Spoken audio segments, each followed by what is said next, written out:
Chapter 421. Reporting to Commander. According to the real-time filtering data, the energy second equivalent of the Northern Defense Line is rapidly decreasing. In the Southern Hemisphere Federation Command Hall, a staff officer picked up the results that the central computer had just calculated a second ago and reported excitedly. The so-called energy second equivalent in the Federation's command system was a chaotic simulation term. This indicator, which was calculated by the Federal Central Computer at high speed, represented the energy difference in the monitoring area. Although the numerical value was not very accurate, it could clearly determine the strength of the Empire's firepower. Very good. Lieutenant General Nelson rubbed his white hair and looked at the tragic north-south boundary line of the planet on the giant holographic screen. The Federal Army's Third Defense Line had finally succeeded in resisting the violent attack of the Imperial Expeditionary Force. It seemed that the current ammunition base of the Imperial Expeditionary Force could no longer continue such a crazy offensive. The most important thing was that the land-based missile base in the Northern Hemisphere should also be in the stage of exhaustion. The situation on the planetary battlefield was developing in the Federation's favor. Until now, the Federation officers in the hall who had been silent for a long time finally breathed a sigh of relief. They switched the satellite image of the Huangshanling Lonely Ridge to the main holographic screen. They had been silently watching the situation over there, but no one took the initiative to mention this point. Because the federal military could not transfer any forces to support the Iron 7th Division, leaving the Iron 7th Division to face the Imperial Moonwolf Group alone, the command center was worried but helpless. Naturally, it was inevitable that they would remain silent.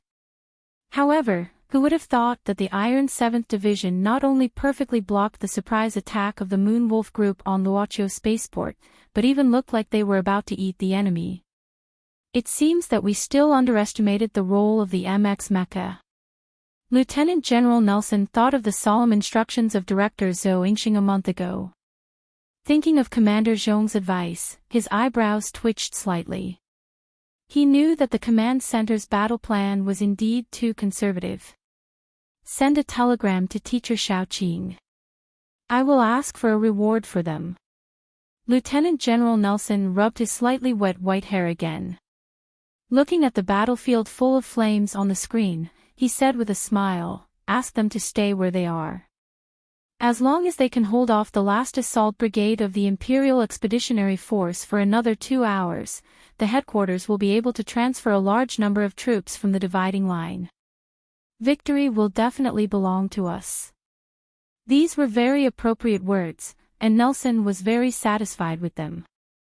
However, a moment later, the senior staff officer standing in front of the command platform turned around and said awkwardly, the Iron 7th Division has activated a strong electronic suppression on all channels on the battlefield. The frequency interference is too strong. The satellite signal can't enter the division headquarters, so we can't contact them. Lieutenant General Nelson's expression darkened.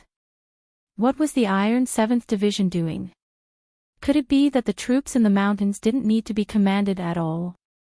He immediately thought of a few hours ago, that Lieutenant Colonel Su Lo, who was in charge of escorting Miss Jian Shui away, also took the initiative to cut off all communication with the command center.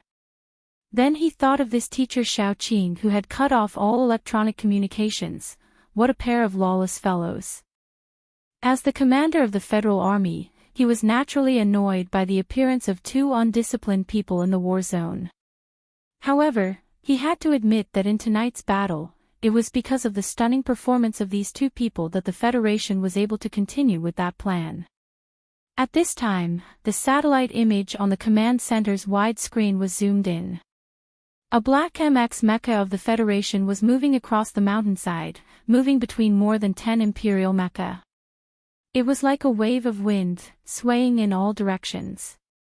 It was skillfully performing dangerous yet exquisite evasive maneuvers. The officers in the command center stared blankly at the screen. Looking at the black mecha that zigzagged back and forth like a bullet, their hearts were filled with shock. This was also the first time they had seen the newest generation of the Federation's MX appear on the battlefield. Even though they were mentally prepared, they still didn't think that this new generation of mecha would be so powerful. What was even more powerful was that pilot's operation.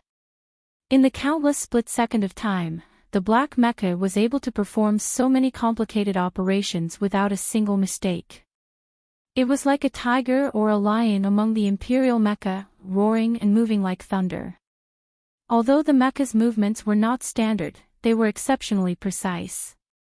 There was a sense of sharpness in the smooth style, such a powerful level of control. How fast did one's hand speed have to be? Lieutenant General Nelson, like Du Shaoqing, easily guessed the identity of that pilot. He thought to himself that the people personally selected by the war god were indeed more monstrous than the other 0.5 minutes ago. During the peak period, the effective commands per minute had reached 240, and the average command output value had stopped at a terrifying 150. If it was converted to universal data, Su Li's current hand speed had long exceeded 150. Perhaps some ace pilots who had undergone special training and were physically and mentally strong could reach this level, but they would never be able to reach 240 at the peak of their hand speed. This was because only the control stick and touch screen were used to output commands. Even if there were 17 speed buttons on the control stick, this value had already exceeded the physiological limits of the human body. It was a value that could only exist in an illusion. Su Lu could because his mecha control method was a triple compound method. In addition to the common methods of normal mecha, there was also a simulation system tightly bound around his body. It accurately captured and magnified every movement of his body, converted it into a data stream, and entered it into the mecha's central control system. However, he was not as relaxed as the Federation officers of the Iron 7th Division and the headquarters thought. The half of his face that was exposed under the helmet was extremely pale, and his body that was suspended in the air began to tremble slightly. It was not because of the strange technique taught by the uncle, but because the accumulated creatine content in his muscle fibers had almost reached its peak, and was affecting his body and nervous system. Outside the valley, he silently turned around and instantly killed the Empire's 4th-generation mecha according to Du Shaoqing's request. He looked silent, cold, and confident, but in reality, he had paid a huge price. In order to defeat and kill the Empire's ace pilot, Su Lu had pushed his mental strength and control to the limit in those 4 seconds. The peak continuously exceeded 240, and the consumption was huge. Commander Love, who was piloting the Empire's 4th-generation mecha, was one of the few ace pilots in the expeditionary army. If he had not thought of the terrifying maneuverability of the Federation MX under overclocking, he would not have been caught off guard by Su Li's thunderous attack. He would not have been able to last for only 4 seconds before exploding and dying. Su Li knew that he was very good at piloting the mecha, but he also knew that if he had been piloting the M52, he would have had to go through a tough battle before he could defeat the opponent. Even if Mad Manly had fought him personally, it would have been difficult for him. Not to mention, there were still 9 Empire's 3rd-generation mechas rushing over. After the 4th-generation mecha had exploded, the Black MX did not move. It looked unusually cold as it faced the 9 3rd-generation mechas. In reality, it was only Su Lu in the Black mecha who was tired and needed to rest. However, if the enemy did not move, he would not move. If the Black mecha did not move, the 9 Empire's mechas that were shocked like statues did not dare to move either. A Black MX versus 9 Empire's mechas. In the quiet night outside the valley, an absurd scene played out. After a while, Su Lu heard the sound of cannon fire from the valley in the distance. He knew that the Iron 7 Division had launched a fierce attack. However, he did not know that the Iron 7 Division was also equipped with more than 20 MXs, so he felt a little strange. At this time, he had already completed the mission given by the Iron 7 Division. Even if he took Jian Shui'er and left the 9 Empire's mechas behind, there would be no problem. The Iron 7 Division would only thank him and would not ask for more. However, Sulu looked at the 9 black MXs in front of him through the near-vision screen. As he breathed rapidly, a thought burned like a flame that could not be suppressed. Go back to the valley. Beside him, Jian Shuier seemed to have guessed what he was thinking. A glimmer of hesitation and courage flashed through her big eyes. The girl clenched her fist tightly and said softly, "Give it a try." As expected of the descendant of the Lees of Philadelphia. In such a tragic battlefield, she did not show the slightest hint of fear. Instead, she seemed a little excited. "Okay, let's give it a try." Hearing the girl's suggestion, Sulu quickly took a few deep breaths. His hands quickly swept across the control stick and the touch screen. At the same time, his body that was suspended in the air suddenly froze. With a whoosh, the black mecha rushed towards the 9 third-generation Empire's mechas. Like a cruel lion king, it was ready to pounce and bite the jackals that invaded its territory to death. The black MX turned into a stream of light and knocked down 2 of the nearest third-generation Empire's mechas in the shortest amount of time. The cockpit of one of the Empire's mechas was directly cut open by the black MX's sharp alloy knife at high speed. Sparks flew all over the sky. The other Empire's mecha was sent flying dozens of meters away by the black MX. The mecha's engine armor was covered with spider web-like fragments. The mecha's engine died abruptly, splashing mud all over the sky. In fact, in the post-battle statistics, the pilot of this Imperial mecha who had been knocked out by the Black MX was the only survivor of the Moon Wolf mecha team. The Black MX moved, and so did the Empire's mecha. These 9 black and green mechas had long been shocked by Sulu to the point that they had lost most of their will to fight. Thus, when they moved, they did not hesitate to turn and run madly towards the valley. Although the Empire's mecha pilots were brave and cold, this black MX was already like a black demon in their eyes. It carried a tinge of fear and terror. This was especially so after the tragic defeat of 2 of their companions' mecha, which deepened their perception of the Empire's mecha. Thus, a very strange scene took place at the edge of the battlefield. The 7 black and green Empire's mecha began to turn and run madly. Behind them, only a lone Federation's mecha was madly chasing after them. Previously, it had been more than 100 Empire's mecha chasing after a single Federation mecha. Now, it was a single Federation mecha chasing after a group of Empire's mecha. It looked like some kind of childhood game where you put your arm over your shoulder and said that it was your turn to chase after me. Then, you would laugh and run away. However, how much blood and danger was hidden in the pursuit of these mecha? Just like this, the chase continued. The Black MX chased the 7 Empire's mecha pathetically into the mountain path, into the valley, and past one of the battalions of the Iron 7th Division that had just arrived at the preset position but had not yet had the time to set up a concentrated artillery formation. All that was left were the shocked gazes of the Federation soldiers and soldiers, as well as a particularly enchanting black shadow. Chapter 422. With the old geezer keeping an eye on everything happening in the southern hemisphere for him, Sulu knew even before the Federation HQ did. At the weak point of the Iron Curtain dividing line between the north and the south, the Imperial assault group with nearly 20,000 soldiers was moving at high speed towards them. Although he already knew that it was the Iron 7 Division who carried out the ambush mission in the valley, and although he and the Iron 7 Division had a complicated, insignificant, and vexing relationship, and this kind of relationship even sometimes hid a kind of hostility between life and death, he still could not watch the Iron 7 Division be besieged by the Imperial Expeditionary Army. Because those young soldiers were his fellow countrymen, young men just like him. The powerful electronic interference that covered dozens of square kilometers made it impossible for him to contact the officers of the Iron 7th Division through the battlefield command system. But when he thought that the HQ should have notified Du Shaoqing, Sulu relaxed a little.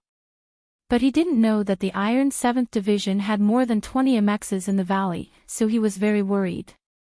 These worries turned into a ball of fire. Following the hesitant but encouraging words of the young girl beside him, the invisible fire spewed out from the back of the black MX and directly shot him back into the valley battlefield.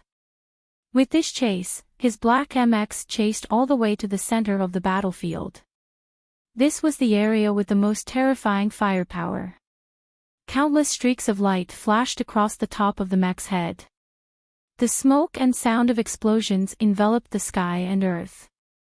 The bullets fired by the mountain howitzers were like violent men tearing apart the clothes of weak young girls, tearing apart the dark night sky with a sizzling sound. Of the 7 Imperial mechs that were chased back to the battlefield by the Black MX, one was destroyed on the way back, and the other 2 fled in fear. Only 4 were left. But Sulu didn't even have time to rest. The SCC monitoring system sent out an alarm. In the area where he was, 4 Imperial mechs were charging at him at high speed. 4 plus 4. How many mechs were there?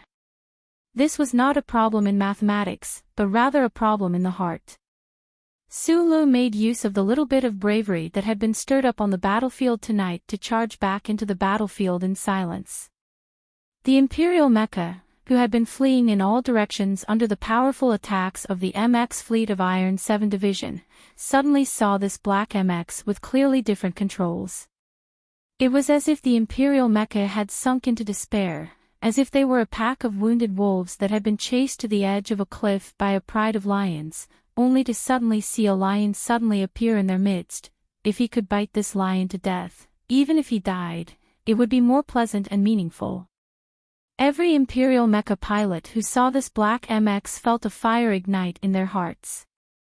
This sort of desperation before death and the strong psychological effect of suicidal thoughts caused the Empire's 3rd-generation mecha to suddenly unleash a powerful burst of power.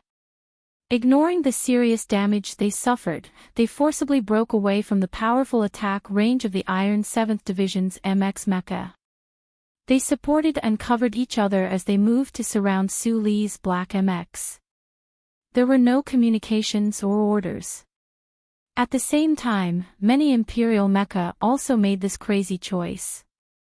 At this time, the battlefield command system of Iron 7th Division had temporarily been disabled. The Federation pilots operating the Black MX mecha obviously did not understand the intentions of the Imperial pilots. They were slightly stunned and could only watch as the Imperial mecha in front of them retreated without any regard for their lives, rushing down the valley. The Iron 7th Division pilots were very surprised. How could the Imperial pilots be so heroic in their escape? And, where could they run to now? They did not know that the Imperial mecha were not running away, but were trying to drag down the person at the bottom before they died. And this person was Su Lu. Don't blame the soldiers of the Imperial Moonwolf group for being so excited when they saw Su Li's Black MX as if they had taken an aphrodisiac. It was just that his mecha piloting skills were too easy to recognize. This Black MX did not have any long-range firepower. It only relied on its insanely powerful mecha piloting skills to sweep through the wilderness. It was so eye-catching in the smoke of the night, so enchanting. It was the culprit who killed Captain Love and led the Moonwolf group into danger. After 4 mecha piloting, 4 more mecha piloting, and 4 more mecha piloting. As far as the field of vision could see, all the Imperial mecha piloting the Black MX did not need any orders. They rushed madly towards the Black MX at the bottom of the valley. Knowing that they were going to die, these Imperial pilots only had one thought left, and that was to drag this Black MX into the galaxy of death. On the screen, the Imperial mecha piloting the Black MX mecha piloting the Black MX mecha piloting the Black MX mecha piloting the Black MX mecha piloting the Black MX mecha. Although there were not many of them, their momentum was extremely frightening. Su Li's face turned even paler. He did not have time to blame the Iron 7th Division's mecha battalion for their slow reaction speed. He already felt an unusually clear sense of danger. If he could reduce the pressure on the Iron 7th Division's mecha battalion, he believed that this mecha battle would end faster.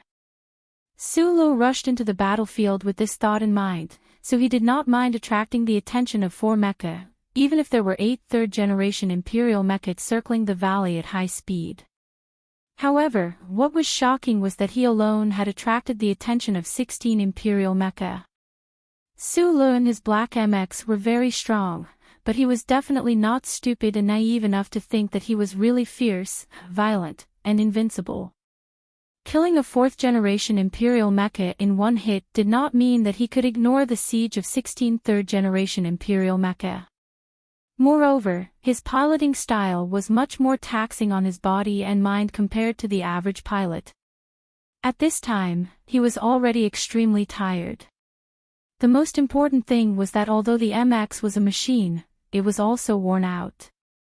CLK 84 points. CLS 17 seconds of overload. The emotionless alarm of the central control system rang out in the dull cockpit. These 2 data clouds were the most important comprehensive calculation values of a mecha. They were used to evaluate the overall operating condition of a mecha. The latter would usually break through the peak earlier than the former. If both were to break through the peak at the same time, then many of the MX mecha's components could be affected. The most obvious point was that the onboard ADS adaptive suspension system would inevitably enter an active state of wear and tear. The former had already exceeded 84 points, while the latter had exceeded the peak by 17 seconds. As one of the designers of the MX mecha, Sulu naturally knew how unstable the mecha's condition was now. However, this could not be blamed on the mecha.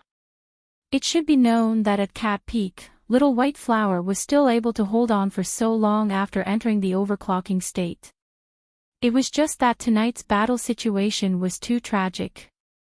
The moment the Black MX entered the overclocking state, it began to continuously receive Su Li's high-speed commands.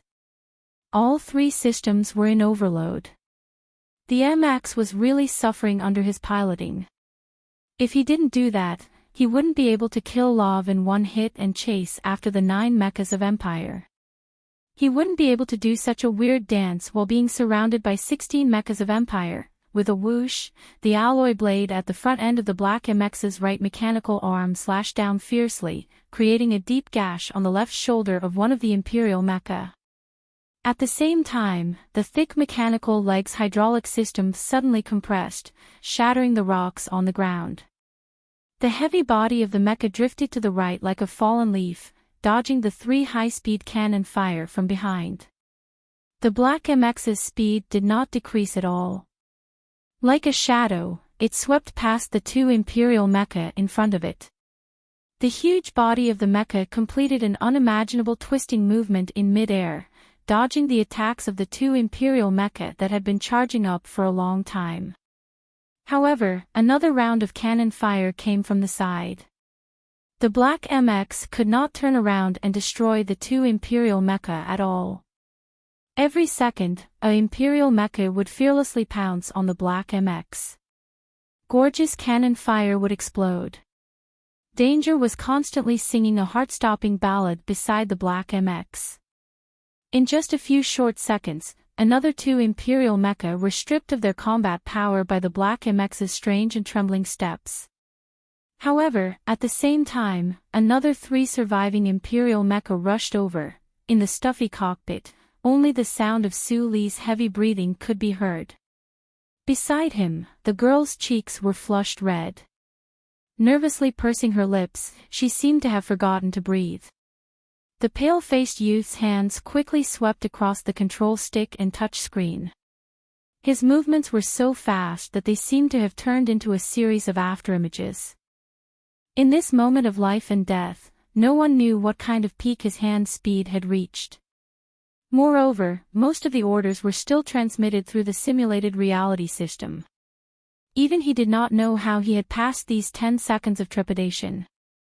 In that split second of time, he had completely relied on his innate battle instincts and his intimate understanding of the mecha to subconsciously operate the mecha. In front of the frenzied Imperial mecha, Sulu was still calm. However, his trembling body and hands had already gone crazy. The Black MX followed his precise orders and made one after another incredible, unimaginable evasive maneuvers. In the darkness of the valley, the Black MX was as swift as a ghost, as swift as a knife. If the pilots of the Imperial Moonwolf Group were facing a situation where they were completely wiped out, or if it was because of the death of Captain Love, they had become obsessed with the Black MX as if they had taken an aphrodisiac of death. In the cockpit, Jian Shuai had already entered a state of absent-mindedness. Her thin military uniform and short skirt were soaked with sweat, and her slender and white thighs were smeared with light. The scent of a young girl on her body, to Sulu, was similar to an aphrodisiac. Was this also related to the fact that he could continuously perform so many peak-level maneuvers? More than 10 seconds later, the valley battlefield gradually calmed down. Sulu alone attracted almost 20 Imperial mecha. The pressure on the Iron 7th Division mecha was suddenly reduced. They ended the surrounding battles early and then silently and urgently rushed to the rescue at high speed. At this time, they had already appeared on the gentle slope. The gentle slopes that could be seen everywhere in the Yellow Mountain Ridge and the Lonely Mountain Ridge were actually trenches created by the flow of the planet once every 3,000 years. In this lonely trench, the last 12 surviving Imperial mecha stood alone. Right in the middle of them was the Black MX. The final desperate plan of the Imperial mecha to surround and kill the Black MX had finally come to nothing. The surviving pilots of the Moon Wolf Brigade looked at the Black Federation mecha in the middle and truly fell into despair. The self-destruct system of the mecha was an internal destruction system. At this time, even if these 10 Imperial mecha surrounded the Black MX and collectively self-destructed, they would not be able to destroy the Black MX. Chapter 423. Attitude decided everything. This was just a very sportsmanlike slogan used in sports competitions. Although sports competitions were known as wars in the era of peace, compared to a real battlefield, it was just a game of house. On this bloodfire planet at the edge of the universe where bullets were always more powerful than logic, the only thing that could truly decide everything was power. More specifically, in tonight's ambush or assault in the southwestern part of the planet, what could decide everything was the performance of the mecha.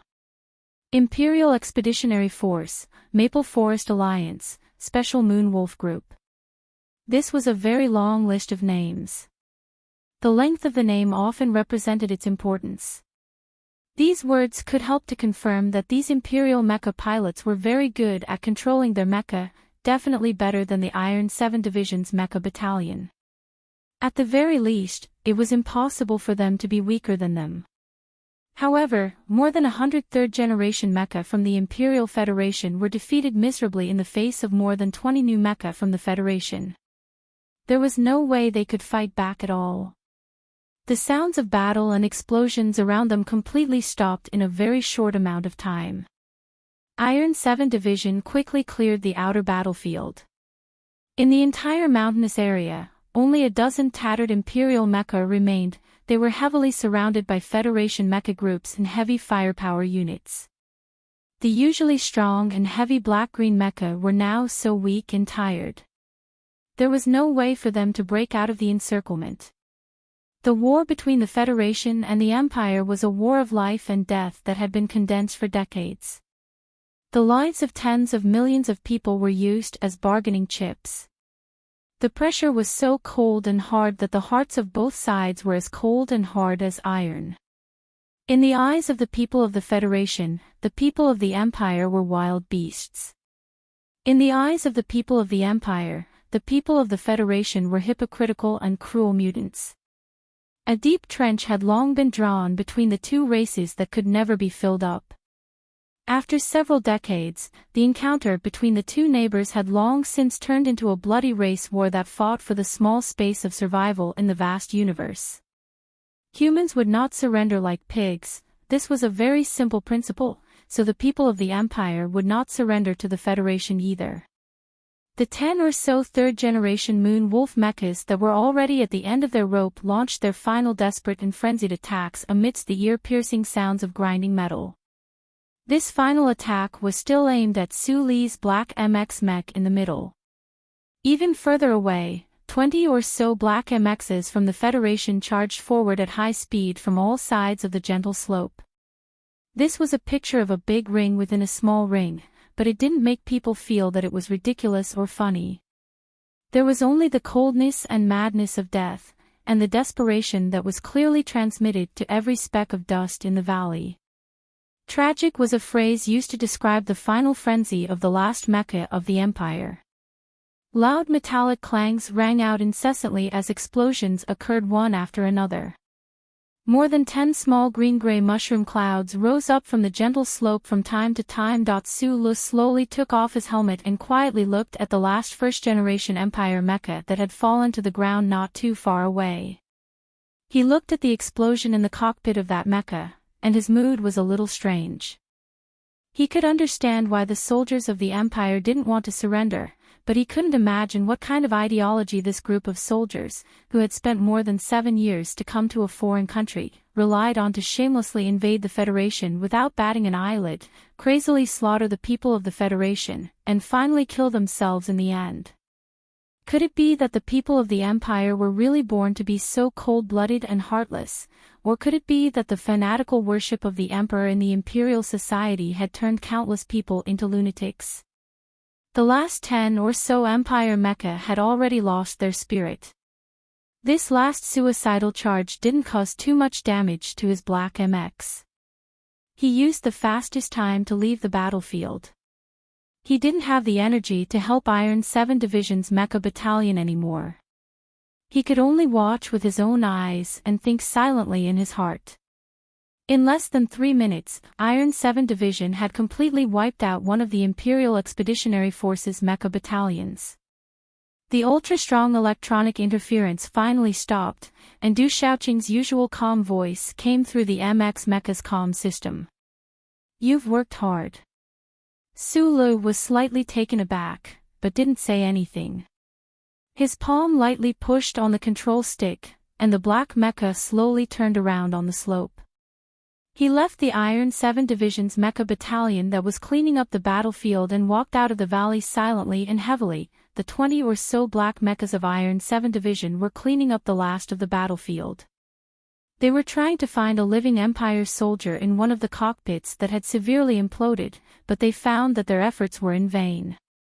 Right at this moment, they noticed that the Black MX of the Federation, which had played the most important role in tonight's battle, was leaving. The 20 or so Black mechas almost simultaneously stopped what they were doing.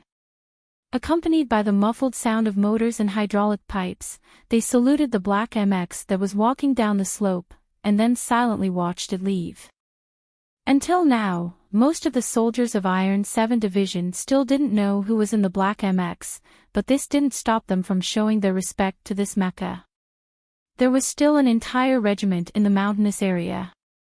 The heavy infantry and artillery soldiers all walked out of their positions and began preparing for the next battle while smiling as they watched the Black MX leave. There were also many people who watched the Black MX leave, such as the officers in the Southern Hemisphere Federation Command Center, who were extremely far away, were all stunned speechless. On a mountain peak somewhere, Du Shaoqing also took off his sunglasses. He watched the Black MX's heavy and even somewhat clumsy footsteps on the holographic screen in silence. The real-time battle report from the central mainframe was already out. Su Li's Black MX had one-shot one of the Empire's 4th-generation Moonwolf mecha, defeated 5 3rd-generation mecha, and caused 4 3rd-generation mecha to lose their ability to fight.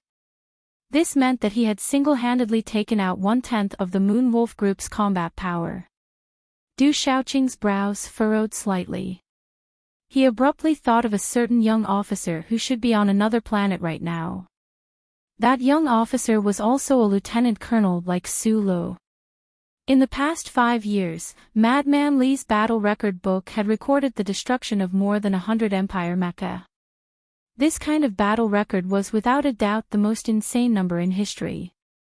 However, today, in just one short hour, Su Li's mecha could spray out 6 stars. At this rate, perhaps it wasn't impossible to catch up to Madman Li. Of course, Li Feng had basically been carrying out special missions for the past 5 years, and his opponents were often the true masters of the Empire's Royal Special Mecha Battalion. This comparison wasn't fair. What really made Du Qing frown was not the shocking battle record of the Black MX controlled by Su Lo earlier, but the final scene where the Black MX had led the last of the Empire's mecha in circles in the mountains. In the final moments, the Black MX hadn't been able to defeat any more mecha. Instead, it had seemed rather pathetic and dangerous. However, under the relentless pursuit of the Empire's mecha, what the Black MX had done seemed simple, but the fact that it had been able to survive was already shocking. Du Shaoqing's eyes were extremely sharp. He knew very well that if Su Lo had made the slightest mistake in his judgment, or if his operation had been just a fraction of a second slower, he would have been piled up like a pile of leaves by those crazed Empire mecha. Then, regardless of friend or foe, they would have gone all out to burn him. What are this person's nerves made of? To be able to remain as calm as a machine in this kind of situation, not making a single mistake, Du Shaoqing mused silently. Unlike the soldiers of the Iron 7th Division who were watching the Black MX leave, although this iron-blooded division commander thanked Su Lo for his hard work, he didn't feel any gratitude in his heart. From his perspective, Su Lo was a soldier of the Federation. Tonight, the army needed him. Since he had the ability, it was only natural that he should listen to orders. If it were him, Du Shaoqing, he would have made the same choice as Su Lo. Division Commander Du Shaoqing was a standard Federation soldier. Although he loathed Su Lo, he still abided by his duties as a soldier. He would never do anything shady on the battlefield. However, as he watched the Black MX gradually disappear into the night, a strange thought suddenly welled up in his mind. If one day, Su Lo became an enemy of the Federation, if he was inside the mecha, how many people would I need to capture or kill him? A battalion or a regiment? Or the entire Iron 7th Division? At almost the same time, the invisible old thing on the surface of the planet and the Federation's command center told Su Lo through different channels that the road to Luoqiu spaceport was very safe. The main forces on the north-south dividing line were conducting a high-speed maneuver deployment. He and his Black MX could take a break. Su Lo was slightly startled. He took off the thin but heavy simulation system with great difficulty. Once his mind relaxed, even this small movement made him clearly feel the intense soreness in his muscle fiber bundles. This kind of soreness was an unbearable pain. He couldn't help but purse his lips tightly and let out a muffled groan. The accumulated sweat flowed down his naked body like water overflowing from a pool. It flowed out from the simulation system and wet the entire lower half of the cockpit. It added a lot of unpleasant smells to the stuffy cockpit. Luckily, the MX mecha was waterproof both inside and outside, Su Lo thought self-deprecatingly as he dragged the black box with difficulty and took out his clothes. He wiped his body carelessly and then hurriedly put them on. Just these few movements made him groan in pain several times in succession. An unhealthy blush appeared on his pale face. Su Lo took a few deep breaths. He felt sore, tired, and hungry. These adjectives were about to knock him down. However, Luoqiu spaceport was still very far away. From the pocket of his military uniform, Su Lo took out a pack of 37 brand cigarettes that had long been crushed out of shape. With trembling fingers, he lit one up. He greedily inhaled deeply and then sprayed it into the sealed cockpit. Only then did he remember that the person he was supposed to protect, the nation's maiden, was still sitting beside him. Running for thousands of miles, mecha chasing and escaping, fighting in the valley, exploding to kill the enemy, tonight's scenes had already caused Jian Shui's small face to turn pale. Especially the exquisite mecha piloting skills Su Lo had displayed. It made her eyes light up and she was mesmerized. Although the maiden was brave, she was after all not a man made of iron. She was a professional soldier who had been through a lot. Her body was already extremely weak. Right now, she was clutching at her chest, feeling nauseous. Suddenly, she saw the red dot on the lips of the young man beside her. She subconsciously reached out her hand and after a slight stiffening, she carefully took it off. Her slender fingers were trembling uncontrollably. Her action of holding the cigarette was unfamiliar. In order to hide her panic, she took a deep breath and then coughed violently. Chapter 424. Hearing the coughing beside him, Sulu was slightly startled. He took the cigarette from her hand and asked, "You haven't smoked before?" Jian Shui's purple hair mixed with perspiration stuck to her pink cheeks. She nodded lightly.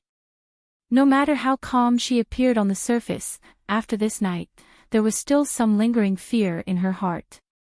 Otherwise, she wouldn't have thought of testing the strange taste of the cigarette. If you haven't smoked before, then don't smoke. Sulu held the cigarette in his mouth and said vaguely. The half-burnt cigarette stuck to his cracked lips and trembled with his words, as if he was fishing. The cockpit of the mecha was oppressive and the communication system was silent. Sulu could roughly imagine that the Iron 7th Division in the valley should have already started preparing for the upcoming second bloody battle. However, he and this Black MX were already exhausted to the extreme. He wanted to kill the enemy, but he couldn't turn around. He could only use his fingers to push the control stick and slowly drive the Black MX on the military road to Luoqiu Airport. Not bad. At this moment, a white symbol flashed in the vision of Su Li's left eye.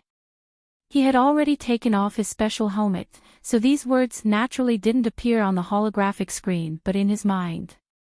Of course, only that old bastard could create such a mysterious scene. This Black MX mecha that had been carefully modified by Shang Qiu and the Nutshell engineering team had maximized Su Li's operating ability to the extreme. However, it wasn't designed with autopilot. Sulu stared at the symbol in his left eye and suddenly had a strong urge to squeeze the old bastard's strength. If the glory of the charter was a mountain of treasures, then today Sulu had been sitting on the edge of this glittering mountain and eating his meal. He had to eat as much as he could.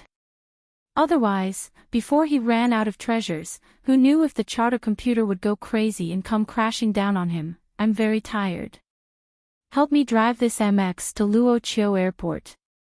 Sulu chuckled, silently saying this in his heart. Then, he let go of his hands that were controlling the mecha and leaned back tiredly but comfortably into his special seat cushion. Maybe you'll feel better after sleeping for a while. I'm already impressed that you didn't throw up. He carefully untied Jian Shui's tightly bound clothes, allowing the girl's body, which had been restrained for a long time, to welcome a temporary release. When the soft bulge under the military uniform returned to its original shape, it was a soul-stirring and graceful scene. The dark short skirt was no longer pulled up by the shy rope, and the two slender, smooth, and tight legs could finally be covered by the dazzling spring scenery. This process was even more seductive than the previous scene. If it had been in the past, every inch of Jian Shui's youthful body would have made Sulu open his beady eyes wide to explore the beauty within. At this moment, however, he was already so tired that he could not speak. Seeing Jian Shui close her eyes tiredly, he naturally closed his own eyes as well. The glory of the charter, which freely traversed the atmosphere of the universe and planets, and the Federal Central Computer, which was at the core of the light, after hearing Su Li's request, did not express any more opinions. Neither the Federation nor the Empire had developed the technology to remotely control battleships or mecha. This was because the structures of battleships and mecha were abnormally complex, not as simple as the miniature surveillance aircraft commonly used by the Empire.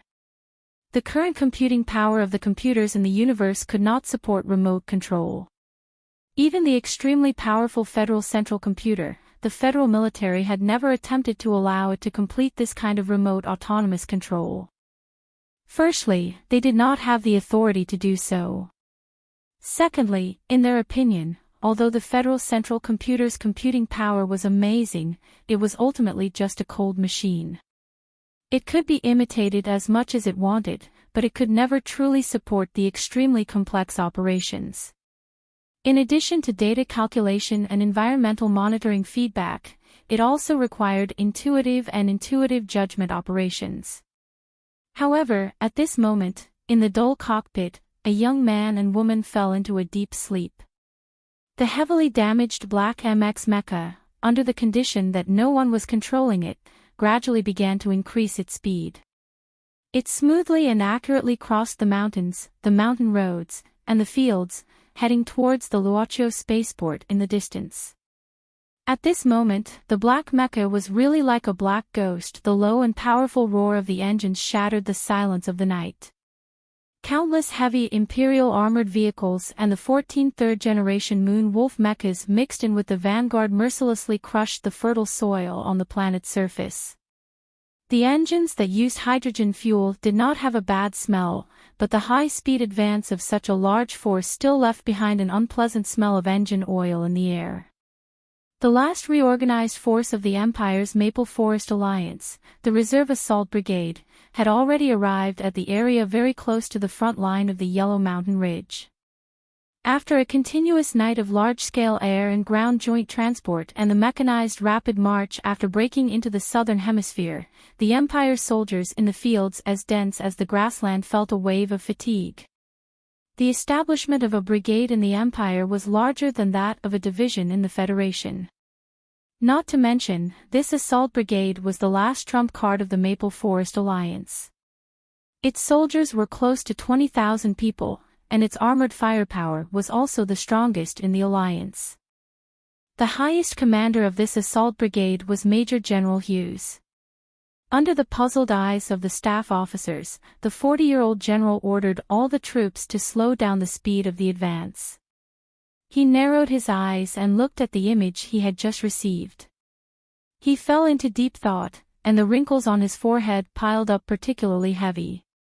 10 minutes ago, when he lost the coordinates and information of the Moon Wolf group, Major General Hughes knew that something must have happened in front of him. However, military orders must be obeyed. In addition, after confirming that there was only one division in the Yellow Mountain Ridge area, he only asked the electronic troops to increase the anti-interference force and began to build a temporary position command system. He did not ask the troops to slow down the speed of the advance until the few remaining miniature aircraft of the Empire sent back a few still images. There were not many miniature surveillance aircraft scattered in the southern hemisphere like locusts, and these few surveillance aircraft had no way to get close to the Yellow Mountain Ridge area. They could only take a few pictures from an extremely long distance. The pictures were very tragic. Those familiar black and blue mecha tragically collapsed in the valleys on the ground, burning and deforming. Major General Hughes's face was like iron.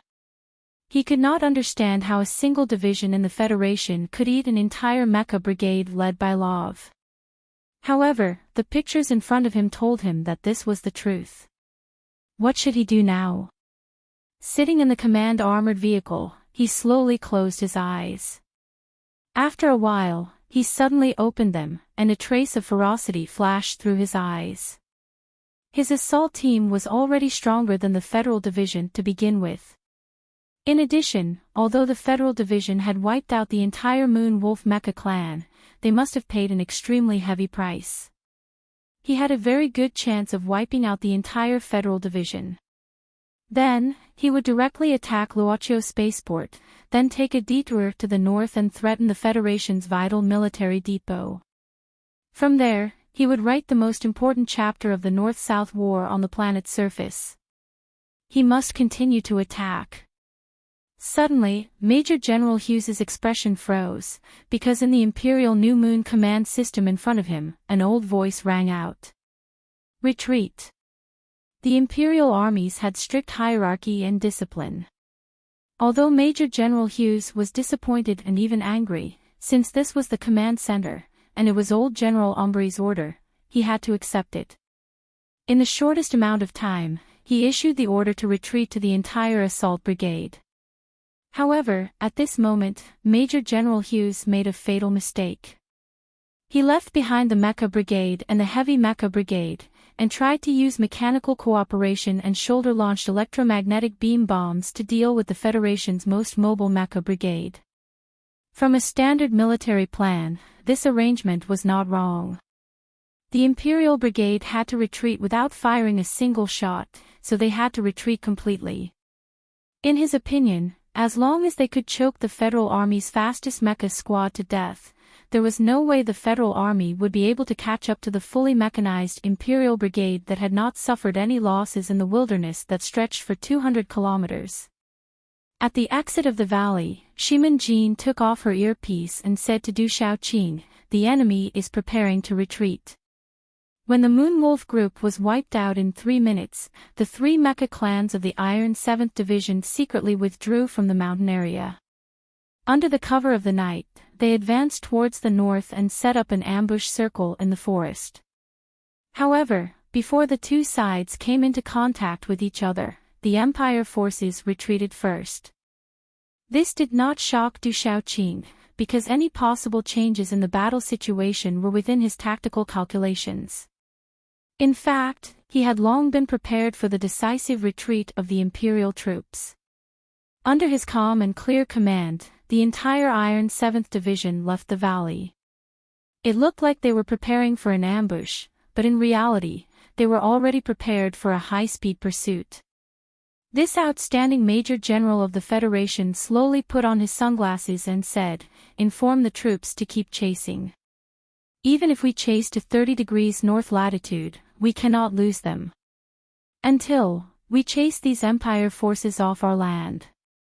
The first to clash fiercely, the first to light up half of the night sky, was the Mecha Battalion of the Empire forces, the Heavy Infantry branch, and more than 20 of the Federation's new MX mechas.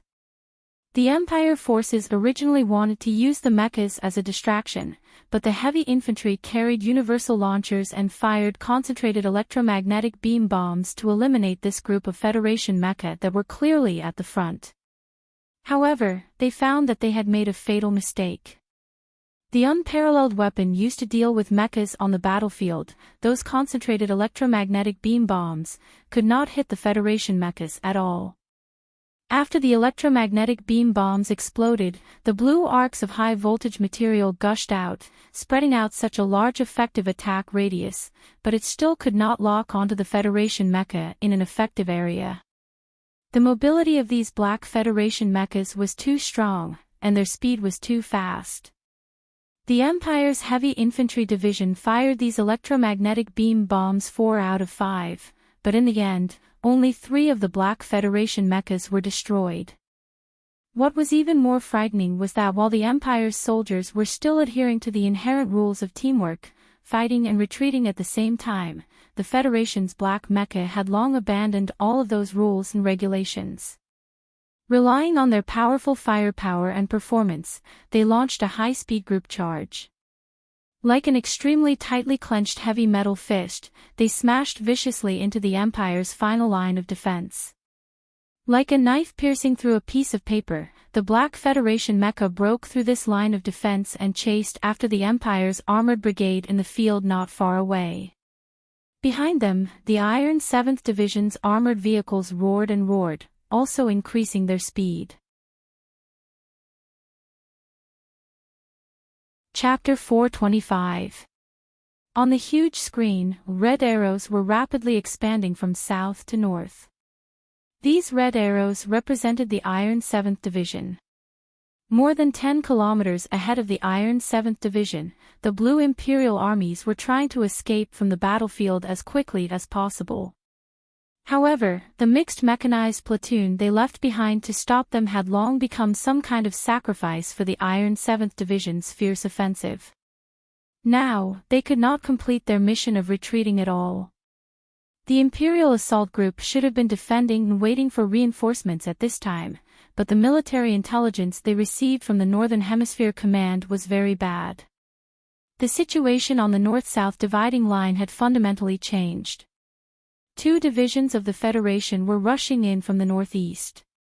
If the enemy blocked the 20,000-man army south of the dividing line, what awaited them would be a crushing defeat. Therefore, this automated platoon could only try their best to retreat as quickly as possible. The Iron 7th Division attacked from three directions, crazily pouncing out from the Mayan plains and chasing after the enemy across the mountains and plains. When they were about to reach the rear of the Imperial Brigade, the three iron streams suddenly split into countless low-level combat platoons and stabbed toward the rear of the Imperial Brigade. On the screen, the crimson blocks that represented the Iron 7th Division suddenly split into many lines. They did not care about the coverage of the enemy's firepower at all and rushed forward fearlessly. There was no division or encirclement, and there was no roundabout way. There was only the most direct of straight lines. And when these straight lines that represented a battalion or even a company bit fiercely into the Imperial platoon, the ends of the lines suddenly opened up again and cleverly began to divide the firepower, and then bit down on the Imperial platoon in an orderly manner. Clouds of smoke floated in the wild night from time to time. In the dozens of square kilometers of combat area that was stretched into the shape of leaves, there were blinding lights and explosions at the same time. Specific orders were sent out from the electronic command system of the Iron 7th Division headquarters, passing through the pungent air and the dust of the explosions, and transmitted to every single combat platoon. Sometimes, orders were even directly issued to platoon-level combat units, calmly and skillfully commanding the Federal forces like countless sharp knives, cutting the Imperial armies into bloody pieces. The commander of the Iron 7th Division was Du Shaoqing. This famous general of a generation, who had never been on a real battlefield, finally demonstrated his commanding ability and terrifying mental fortitude in the smoke of this planet. He was like the most brilliant conductor in the universe. Waving the stick in his hand softly, he had the complete control of an enormous and complicated ancient music orchestra in his hands. Even the tiniest change in tone or the smallest movement of the performers could not escape his eyes. But Du Shaoqing did not arrogantly try to personally command every single battle on the battlefield, because he knew very well that he was not a charter computer with superhuman computing power. He was only following the tactical calculations of the General Staff Department. At this time, the countless parameters given to him by the glory of the charter allowed him to judge the situation and adjust the general direction of every battle at any time, thus winning the final victory for his Iron 7th Division. The Imperial Assault Group was the trump card of the Expeditionary Army to begin with. Even though they were being chased by the ruthless and relentless attacks of the Iron 7th Division, they still did not panic. The soldiers of the Empire still fought bravely and valiantly, but when faced with the 20 or so black MX mechas that were like tigers in a flock of sheep, they found it extremely difficult to deal with. An hour later, in a certain valley that was still a considerable distance away from the north-south dividing line, the retreating Imperial Brigade could no longer endure the incessant attacks of the Federation mecha and the incessant attacks of the retreating Federation mecha. The entire army instantly spread out on their own initiative and began to fight in small squads. They increased their speed and avoided the attacks behind them as they sprinted towards the northern hemisphere at high speed. At this point in the battle, whether it was the retreating Imperial Brigade or the pursuing Iron 7th Division, it was very difficult for them to maintain their formation. Like countless balls, they began to run wildly across the plains. Sometimes, a Federation battalion would be sandwiched between two Empire battalions. Sometimes, a small Empire battalion would find themselves despairingly surrounded by more than 400 Federation tanks.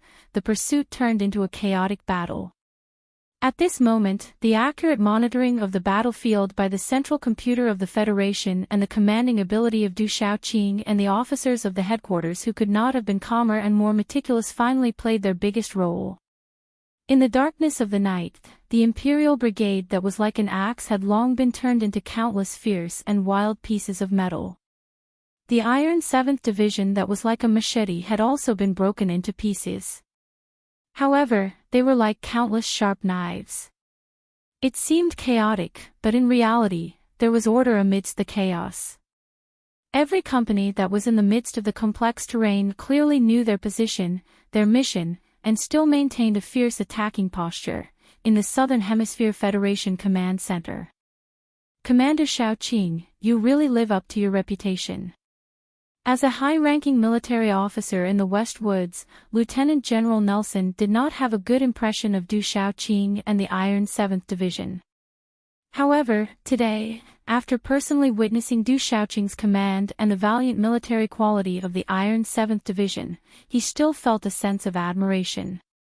Although the Empire's assault brigade showed no signs of truly collapsing, at this rate, by the time the Federation's 2 divisions that went to reinforce the Empire's assault brigade in the south, victory was already set in stone. Scenes like this on the battlefield were constantly happening in the narrow area at the northern end of the southern hemisphere of Planet 5460. The Empire's Maple Forest Alliance, which had forcefully launched a surprise attack in the south and successfully killed its way to the Federation's 3rd defense line, was like a high-speed cannonball that had shot through countless layers of alloy baffles. At the moment of exhaustion, the tide-like offensive was contained, and the Federal Army, which had been pressured to the point of suffocation, began to gain a rare moment of respite. Then, under the orders of the Federation Command Center and the guidance of the glory of the Charter, the Federal Army in the Southern Hemisphere began a counterattack. The cold Charter computer could not completely dominate the war on this planet. It only provided the most terrifying battlefield data and real-time comprehensive monitoring for the Federation Command Center to formulate a plan. At the same time, the powerful computing power of the Charter computer also began to carry out the most detailed tactical deduction for the counterattack. However, this magnificent counterattack did not achieve as great a result as the Iron 7th Division on the front line north of the Yellow Mountain Ridge. On the one hand, the Federation's main force was under the continuous and terrifying attacks of the Empire's Maple Forest Alliance. Their own morale and equipment had been greatly depleted, so it was difficult for a hasty counterattack to display their might. More importantly, before the Federal Army began their counterattack, those roaring, cold-blooded Imperial Expeditionary Force that had been continuously attacking suddenly seemed to have received some kind of order and instantly began to retreat. These Empire's troops attacked like a tidal wave and retreated like a tidal wave. When they attacked, they did not care about the fact that they had all died in battle. When they retreated, they were silent to the extreme. Only in the 300-square battle zones on the north-south dividing line were countless corpses from both sides, as well as tens of thousands of tons of dirt and charred chariots and mecha wreckages that filled the field of vision. Umburi, you're really ruthless. But what exactly are you thinking? Lieutenant General Nelson's white eyebrows furrowed together. Looking at the receding Imperial Expeditionary Force on the light screen, his heart was abnormally heavy. No matter the cost, they had thrown away more than 40,000 corpses, moved out their family assets hidden in the glaciers, wasted so much ammunition, and finally reached the Federation's last line of defense. In the end, with one order from the command center, the bloodthirsty Empire's soldiers retreated without hesitation. They did not linger in the battle, nor did they lament. As a senior commander, Lieutenant General Nelson knew very well that such a large group retreat on the front line proved the terrifying military quality and discipline of these Empire's soldiers. Countless chariots rumbled across the planet's surface that was riddled with holes. The great battle of hundreds of thousands of people was played out in the darkness before dawn. The entire planet was playing out one magnificent and eye-catching scene after another. The 15 main divisions of the Federal Army set out to attack the Northern Hemisphere. This had already entered the 3rd phase of the Ministry of Defense's plan. Under the guidance of the glory of the Charter, they chose the route to advance at high speed. Once they entered the Northern Hemisphere, they would lose this advantage. No one knew that the Federal Central Computer, which was busy guiding the planetary battle, was actually doing something else at this moment, that was driving for people, or in other words, turning on the engines. A wisp of white willow appeared at the edge of the sky. The faint light shone on Luocho Airport, illuminating the heavy firepower weapons with a charming metallic luster. A tremor came from the distant night forest. A severely damaged black mech walked into the base under the aim of countless heavy weapons. The officer of the airport, who had already received the information, drove a ladder car to the front of the tall mech. The hatch of the black mech slowly opened. Sulu, whose face was pale, carried the still unconscious Jian Shui out of the mech under the shocked eyes of countless Federation soldiers. After waking up, Jian Shui was taken to the living area by a female officer to take a bath. Sulu, however, asked an officer to take him to the cafeteria. Although he had already eaten 4 high-density energy bars in the mech, those things could not satisfy his extremely empty stomach. The second lieutenant in charge of leading the way looked at him with admiration and said, "Lieutenant Colonel Sulu, the food will be here soon." Sulu nodded and suddenly said, "Can you lend me your phone for a moment?" "It would be my pleasure," said the second lieutenant sincerely and happily. In addition to this excited second lieutenant, there were many officers of the airport watching from a distance with curiosity and excitement. In today's military, Sulu was no longer just a name, but a celebrity. Not to mention, at this time, many officers already knew about this young lieutenant colonel's outstanding achievements in today's Federation attack and defense battle. Sulu had just dialed a number when a large pile of plates was placed in front of his table. He stared at the plate of ugly, red food in front of him and was stunned. 5460 River Special Crab, high in protein. "You should need it right now," said the second lieutenant nervously. Sulu stared at the crab on the plate and shook his head. "I don't like to eat this, please give me a bowl of noodles, preferably a big bowl." Chapter 426. Jian Shuier took a shower very quickly. When the cook in the airport cafeteria brought the carefully cooked noodles to the table, she also came here and sat quietly and obediently across from Sulu. From this point of view, she didn't look like a big star who was popular all over the universe. The girl who had just taken a shower was wearing a dark green military shirt. The collar was tight, but because it was too loose, it always made people want to explore the scenery under the shirt. The fluffy and playful short purple hair was now smooth like a purple satin, sticking to her cheeks. There were a few drops of water at the end of the hair that were crystal clear. She was like a beautiful lotus flower lying on the quiet surface of the water, painted with a layer of strange color by the strange light. Her whole body was oozing wet like the morning fog, moving people. Sulu looked up and asked, "Do you want to eat some?" Jian Shuier tiredly shook her head and said, "I vomited so much that I can't eat anything." "I don't know how you can still have such a good appetite." After saying this, she put her head on her arms and rested her head on the table, looking at Su Li's side face with a trace of curiosity and interest. The young girl's face was slightly pale at this moment, but it also carried an unhealthy redness that was caused by the heat and running around. However, her sharp chin rested on her arm, forcibly turning her delicate and tired face into a bit of pure beauty. The pink cheeks around her lips were squeezed until they were slightly puffed up, like a cute little bun, making people want to take a bite out of them. Su Li's hand that was holding the chopstick slightly froze. He suppressed the surprise in his heart and awkwardly stopped looking at her.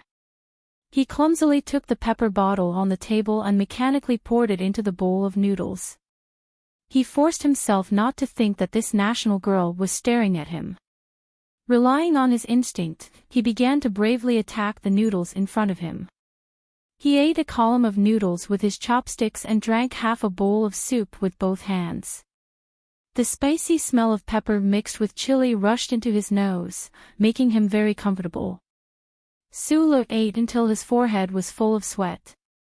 He was so satisfied that he actually forgot a lot of things, such as the battlefield last night, the smoking corpses in the wilderness and mountains, and Jian Shuai, who was sitting next to him and staring at him seriously at this time. A bowl of noodles was finished. Another bowl of noodles was finished. No one came to disturb the officers of Luoqiu Airport. The empty hall was quiet. Only the two of them sat in a remote corner by the window. Only the sound of wind sweeping away the clouds sounded. The morning light outside the window gradually crossed the mountain forest and shone on the surface of the building. The slightly white light penetrated the floor glass and reflected on Su Li's sweaty face. Jian Shuai tilted her head and opened her big eyes to look seriously at this ordinary face in the morning light. She knew that this student of her father's would often have an incomparably natural and friendly smile on his face. However, in the cockpit of the mecha, at certain moments, when his smile would disappear and his face would become serious, there would always be some kind of wonderful light between those ordinary eyebrows. Last night, during the thousands of miles of escape, during the mecha battle in the valley, she had been sitting quietly and obediently beside Su Lu. She had been shaken to the point where it was incomparably painful. However, most of the time, she had been seriously looking at the screen in the mecha, watching Su Lu wearing a helmet, watching him do many, many things. The more she saw, the more she naturally knew, and the more curious she became. For a woman, curiosity was often a very fatal emotion. However, our nation's maiden had a calm enough heart under her cute and playful appearance. Thus, she was not like the daughter of the Nan Xiang family, who might ruin a person's life the moment she saw him. Until now, she was still just curious. Who knew what this emotion would develop into in the future? Su Lu put down the third empty bowl and rubbed his abdomen in satisfaction. He used the sweaty sleeve of his shirt to randomly wipe his sweat and mouth. Jian Shuai suddenly opened her mouth and asked seriously, "Who did you learn from?" Su Lu was startled, but immediately understood what she was asking. In terms of mecha piloting, he had many teachers. For example, Bai Yulan, Zhou Yu, and even Li Feng, who he had sparred with before. He would never let go of any opportunity to learn and improve himself. Back then, he had relied on that strange mecha battle room in Lihua University and that thin and weak young master of the Tai family to learn the basics. However, in the end, he only had one teacher. It was that teacher who had taught him how to discover, get used to, and use the trembling heat in his body. "It was uncle who taught me," said Su Lu very seriously. Jian Shuai's face showed a trace of peaceful sweetness and pride. She said, "So that father of mine is also very strong." Su Lu smiled. On the beach outside the Golden Star Hotel, the young girl in front of him had not asked more about uncle. Now, it seemed that those curiosity and doubts about her birth father had been hidden in her heart all this time. Uncle is a very impressive person. He gazed at Jian Shuai and thought silently to himself that in this part of the universe, probably only that great military god could be a match for uncle. Right at this moment, the phone beside his hand beeped. Earlier, when he had entered the cafeteria, he had made a call. However, this planet was too far away from the capital ring, so the call took too long. Furthermore, that second lieutenant's authority was too low, so the call was only officially connected after he had finished his noodles. However, it had to be said that the speed at which he ate his noodles was comparable to a hungry ghost about to be reincarnated. The time delay of in-universe instant communication could not be solved. After all, that involved a deeper level of research in quantum physics. Even Professor Shen was unable to touch upon this somewhat mysterious boundary. Su Lu held the phone and listened to a woman's voice from afar. A woman wearing glasses and greasy work attire appeared before his eyes, but it could not hide her youthful face and great heart. He smiled slightly and said sincerely, "Shang Qiu, I received your note. Thank you for adjusting that guy for me. It's very useful." Without this MX, it would have been very difficult for me to complete this mission. When I get back, I'll treat you to a meal. Right, I've introduced a Qing Fengshe to you. He has some very interesting things in his hands. See if you need them. In terms of mecha, Shang Qiu, the first-level technical supervisor of the Nutshell Engineering Department, was unquestionably a genius. Although this genius girl was gradually getting older, other than her youthful appearance, her talent in mecha design had not fallen behind at all. Su Li's gratitude was very sincere because he had been very comfortable controlling the Black MX that night. He knew very well that Shang Qiu and those colleagues in the engineering department must have put in a lot of effort in order to modify this mecha. Especially since they did not have their own control data, the amount of calculation required was terrifyingly large. Leaving a note in a mecha. If this was made into a movie, it would definitely be a battlefield romance that would attract countless young girls, said Jian Shuier, looking at him with a smile. Su Lu scratched his head. He really did not know how to explain it. There was indeed an indescribable sense of chemistry between him and Shang Qiu. Although the two of them had only been able to communicate remotely this past year, whether it was in the development of the MX in the past or in the creation of mecha tutorials later on, this pair of stunningly talented engineering man and woman had always been able to easily understand what the other wanted, thus forming a close collaboration. However, this was definitely not the love between a man and a woman. It was just a natural attraction between living things that shared the same magnetic field. Su Lu thought so, but when he thought of the exaggeratedly soft breasts that had appeared in his mind earlier, he felt that he was lying to himself. He did have a good impression of Shang Qiu. Right now, he did not have to think about the black-rimmed spectacles wearing Zhang Xiaoming, but he would occasionally think of the spectacle-wearing Shang Qiu. Su Lu gripped the edge of the table tightly, gazing somewhat uneasily at the morning light outside the window. Suddenly, he thought of the young lady of the Southern Prime Minister family who had courageously expressed her love for him in the Wood Valley Manor. He thought of the warm, peaceful and comfortable feeling that beautiful girl had brought to him. Suddenly, Su Lu came to a conclusion that made him panic. Could it be that he subconsciously liked all girls who were worth liking? Then what was this? Amorous or universal? Promiscuous or lustful? Had he been led astray by that hooligan Mr. Sher? The morning light was a little blinding. Su Lu quickly turned his head, and then saw Jian Shuier, who was looking at him curiously with her head resting on his arm. He saw that incomparably enchanting little face, that short purple hair that had always existed in his dreams. He could not help but feel confused and even panicked. He quickly stood up, prepared to get as far away from this national girl as possible. Jian Shuier opened her ink-black eyes and looked at him in confusion. She asked, "What's wrong?" Su Li's voice was slightly hoarse. "I'm going to rest for a while first, and then I'll fix my mecha. In the next few days, I'll definitely have to go out on missions." Jian Shuier was shocked. She pointed at the white salt stains on the back of his military uniform and asked hesitantly, "Aren't you going to take a shower first?" The afternoon sun shone warmly into the bedroom. Jian Shuier was nestled in bed, eating seriously with a bag of coarse grain biscuits in her hand while looking at the TV screen on the wall. She looked like she was at home, completely different from the scene of war that was going on everywhere on this planet at this time. The Federation's army was fighting a bloody battle, and Jian Shuier was not in the mood to live such a leisurely life. It was just that the Imperial Expeditionary Force's surprise attack plan had been foiled by the Federation, but the entire Luoqiu spaceport was still in the highest alert state. Under strict military control, although she and Su Lu enjoyed the best military treatment in the spaceport, it was still very inconvenient if they wanted to go out for a walk.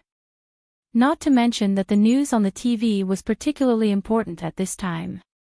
On the screen, at the large gathering site of the Charter Square in the capital special district, President Pabre, dressed in a black suit, was reading an important announcement to thousands of ordinary citizens of the Federation under the sun. Dozens of years ago, the president of the Federation once said that this is a shameful day. Today, I want to announce to the entire Federation, and even the entire universe, that today is a day that is worth remembering for the rest of our lives. Speaking of this, the dark-skinned President Paubre paused for a moment, as if he was recalling the heavy history of the past. Gradually, a smile appeared on his face, and he looked particularly confident under the sun. Chapter 427. Under the sunlight, President Paubre looked at the camera calmly and said, "The codename of this military operation is Victory because we will definitely achieve the final victory." The charter square was filled with jubilation, but there was also solemnity amidst the jubilation. For tens of thousands of years, the humans of the Federation had floated alone in the dark universe. In the colonial galaxies and the newly developed space zones, they did not find any relatives. Gradually, they lost their obsession to find extraterrestrial life. With a hint of sadness and a hint of pride, they confirmed that they were the only crystallization of wisdom in the universe, the leader of all things. However, in the last few years of the last constitutional era, people were shocked to discover that on the other side of the Night Scorpion Nebula, intelligent life that was extremely similar to them actually existed. Although the political systems of the two parties were different, from the perspective of biology and natural selection, the people of the Federation and the people of the Imperium walked on the path of carbon-based life with their heads held high. There was no essential difference at all. Some anthropologists even began to boldly suspect that before the unknown catastrophe, the human societies on the two sides of the universe were vaguely connected.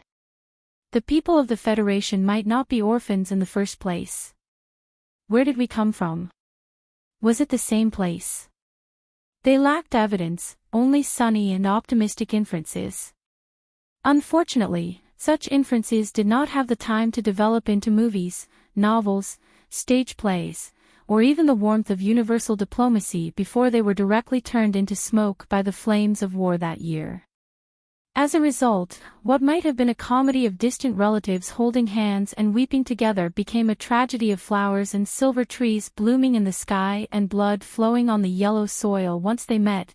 From the day the flames of war began, the competition between the Federation and the Imperium was painted with a layer of thick, hellish ink by blood and death. No one ever explored the endless stories between the two civilizations that were so similar that it made one's hair stand on end. The negative emotions of anger, sorrow, pain, and darkness, as well as the impassioned words of revenge and resistance flooded into the lives and emotions of all the citizens of the Federation. At this point, the stars shone brightly. There was no other choice but to completely defeat the Imperium. In the words of George Carlin, one of the few people who talked about the Empire, it was that every citizen of the Federation had to be a natural anti-empire. In the last few days of the 68th year of the constitutional calendar, the West Woods border, which had been peaceful on the surface for the past 10 years, started to fight again.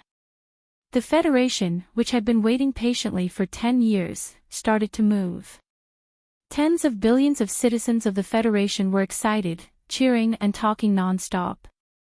After the gathering at Charter Square, the news channels of major TV stations began to mobilize all their resources to report on the biggest event of the decade. On the other hand, the Federation News Channel, which occupied the most authoritative position, had even cancelled all of its routine news programs. Instead, it began to use text, pictures, and video to broadcast live the battle at the border of Ceylon continuously. The Federation mobilized 94 divisions in the early hours of this morning to launch the final general attack on the remaining invaders of the Empire on the 3 planets at the border of the West Woods. With a solemn expression, the female news anchor with delicate features lowered her head slightly. She quickly flipped through the electronic text prompt screen and said at a very fast speed, "According to the latest battle report sent by the Department of Defense, we can now confirm that the main force of this victorious military operation came from the West Woods military region." The one responsible for the interstellar military force transportation is the Federation's Second Fleet. At this time, a video provided by the federal military appeared on the news screen. In the vast and dark universe, a fleet of more than 40 Federation giant warships, which stretched for tens of thousands of kilometers, was heading toward a certain inconspicuous galaxy in the distance. The light of the stars on the right rear shone on the majestic fleet, making the whole of the space warships shine, making the scene look extremely magnificent. The female news anchor held a digital pen in her hand and asked in a sincere and respectful tone, "Professor Lee, President Pobre has declared war on the Empire. According to your calculations, how long will it take for the Federation to complete the first phase of the plan?" Lee Jae-do, the Vice Dean of the First Military Academy, replied with a smile, "The Imperial Expeditionary Force's supply of troops has not been interrupted, but as long as the two space channels are in our hands, the first phase of the attack should not be too big of a problem." As the only son of the military god Lee Pifu, Lee Jae-do had always been taciturn and low-key in the federal military and political circles. The people of the Federation did not know much about him. Originally, he was not willing to appear on the news program, but the Federation government had to ask him to appear in order to explain the war to the people for so long. After all, he was a member of the Lees of Philadelphia, so the people of the Federation would definitely trust him more than the spokesperson of the government. In fact, he knew very well that the image shown on the news was from 10 hours ago. At this time, almost all of the mechanized troops of the Westwoods military had probably arrived in the sky above the two planets and were in the midst of a forceful landing battle. In the studio, a white-haired war strategist frowned in confusion and asked Director Lee, "As far as I know, the fleet of the Imperial Expeditionary Force has been cautiously wandering around the periphery of the region." "That is the desolate region. The Federation has not been able to obtain an accurate star map. This time, the Second Fleet is cruising at full capacity at high speed. Once that fleet launches a surprise attack, the flames of war in the Westwoods region rose again." The military scientists in the Capitol Ring were most vigilant and puzzled about why the Department of Defense dared to use the Second Fleet to carry out the full-capacity transportation plan. After all, the Imperial Expeditionary Force fleet that was like a ghost whose location could not be determined was really a big problem. The fleet of the Empire is currently in the 5460 system. Lee Jae-do was not used to sitting in front of the camera. He smiled and coughed twice before saying, "But I believe that they will never be able to return to the star system they are familiar with to be ghosts."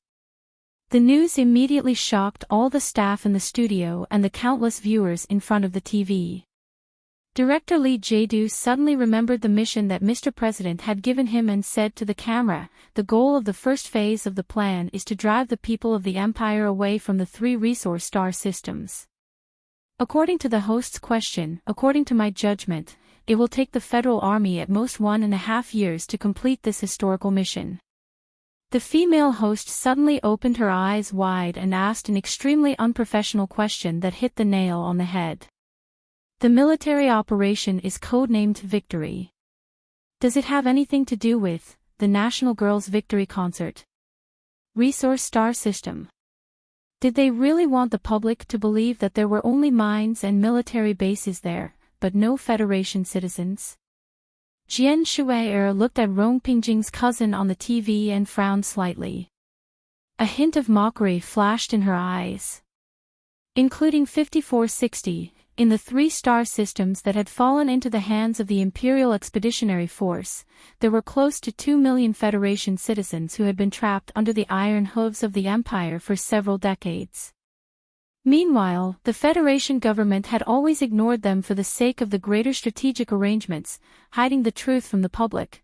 However, this was ultimately a decision that the government, parliament, and military had no choice but to make many years ago. This time's Federation government was at least correcting the mistakes that the Federation had made in the past. Doing some propaganda and embellishing was understandable. Jian Shuai lowered her head slightly as she thought to herself. A moment later, she raised her head and watched the replay of President Pobre's speech on the TV. A trace of a smile appeared on her face. A mature president or politician should announce the start of war before the midterm elections or the next term of office. On one hand, this would increase the chances of success and reduce the risk. On the other hand, it would also help them gain more electoral support.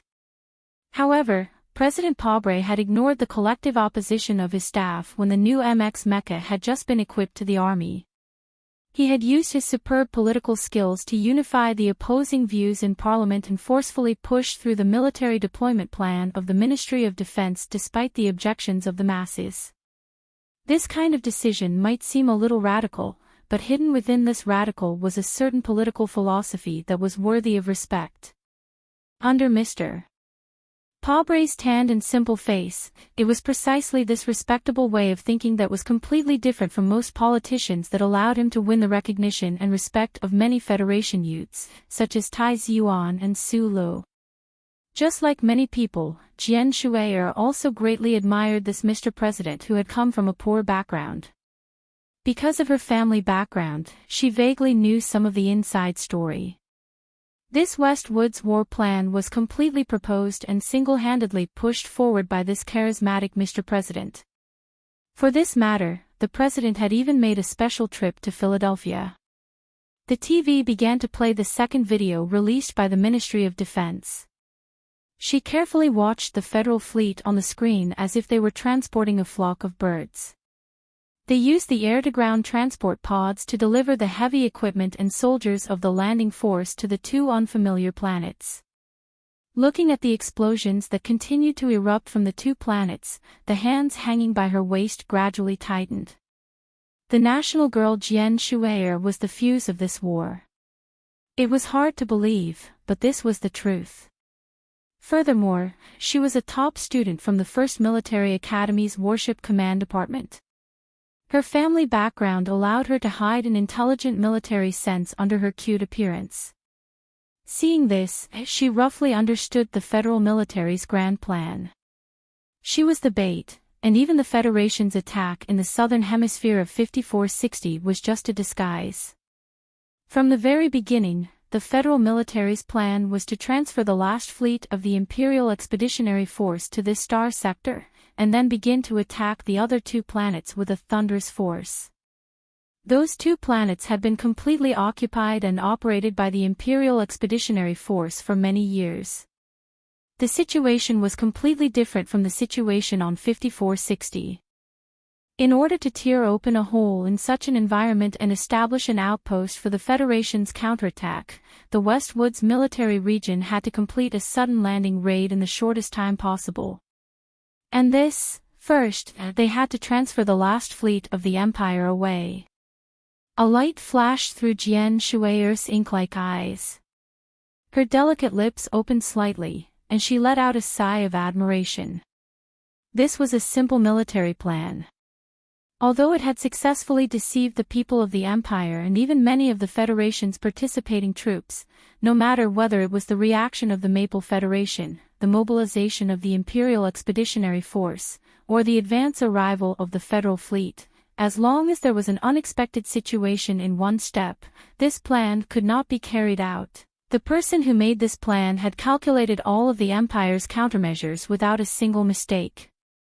It was a simple and light placement of chess pieces, but it landed in every place where the enemy would definitely advance and retreat. What kind of realm was this? This was a terrifying realm where one had grasped every gust of wind on the battlefield in one's hand and grasped the reactions of people to the extreme. Thus, it appeared to be at their fingertips, at ease, and with great complexity as simple as it was simple. Jian Shui'er thought in surprise. The old man had already retired. Why did he come out of retirement this time?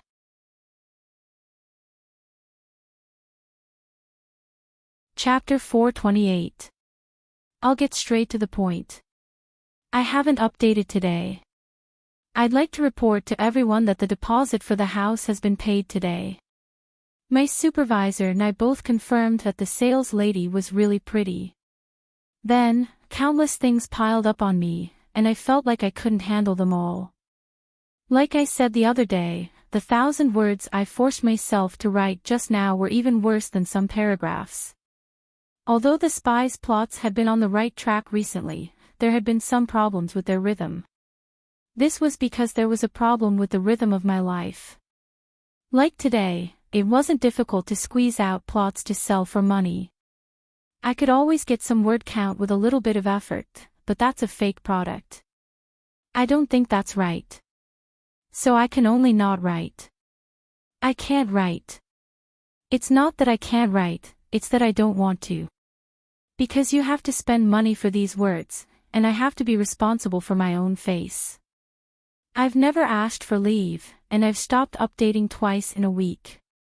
It's very annoying, but compared to writing shit, the latter is more annoying.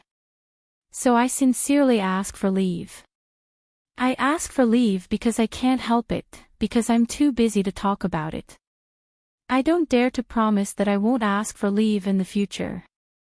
After serious self-reflection and calculation, I think that starting in March, the speed of the spy should return to how it was at the beginning. In the next 1.5 months, I'll do my best to write the spy well. In fact, in the outline, this should be the stage I'm most concerned about. I sincerely ask that after tomorrow, although you won't be reading the forbidden book in the snow outside the window, you can still read the spy slower than when it was 3,000 words. Because I want to write more carefully, so that the amount of information and the things you feel will be richer. The spy has been laying the groundwork for the past few days. If it's 6,000 or 9,000 words a day, this kind of groundwork can actually be seen beautifully. But if it's all groundwork for 3,000 words a day, it will only appear dull and clumsy. So I want to spend more effort on the details. I hope that after your reading rhythm is ruined, you can be merciful. After thinking about it seriously again, I still need to adjust the time of the update to the afternoon, so that I can adjust my work state. It's best if I can finish writing in advance every day, then send it out at the right time. That's more appropriate. Tomorrow, I'll write 2 chapters. From the day after tomorrow, I'll try to write 1 chapter every day at 4 p.m. Wind can't blow, rain can't hit. Because I actually like this story. Because the later parts of the story were all interesting and murderous things that I really wanted to write. Please give me and the spy more patience with this story. That invincible, great, and diligent tomcat, who didn't need to take a wedding break and only cared about renovations, would finally tear apart its fur and reveal its brilliance. It would appear in front of your fresh eyes every day in a slow-motion running posture. Although it will be written more slowly, it will definitely be written more straightforwardly, so that we and Sue Le can travel in a straight line through the universe, with infinite glory. For the next 2 months, I definitely won't be soliciting monthly votes. I can just do whatever I want with recommendation votes. Anyway, the guests will definitely be good in the future, so I definitely have some confidence in this aspect. 1,000 words on the note should be able to prove that what I said was true. In my opinion, not updating while asking for leave is a sign of responsibility. I am still narcissistic. Bow and leave the stage. See you tomorrow.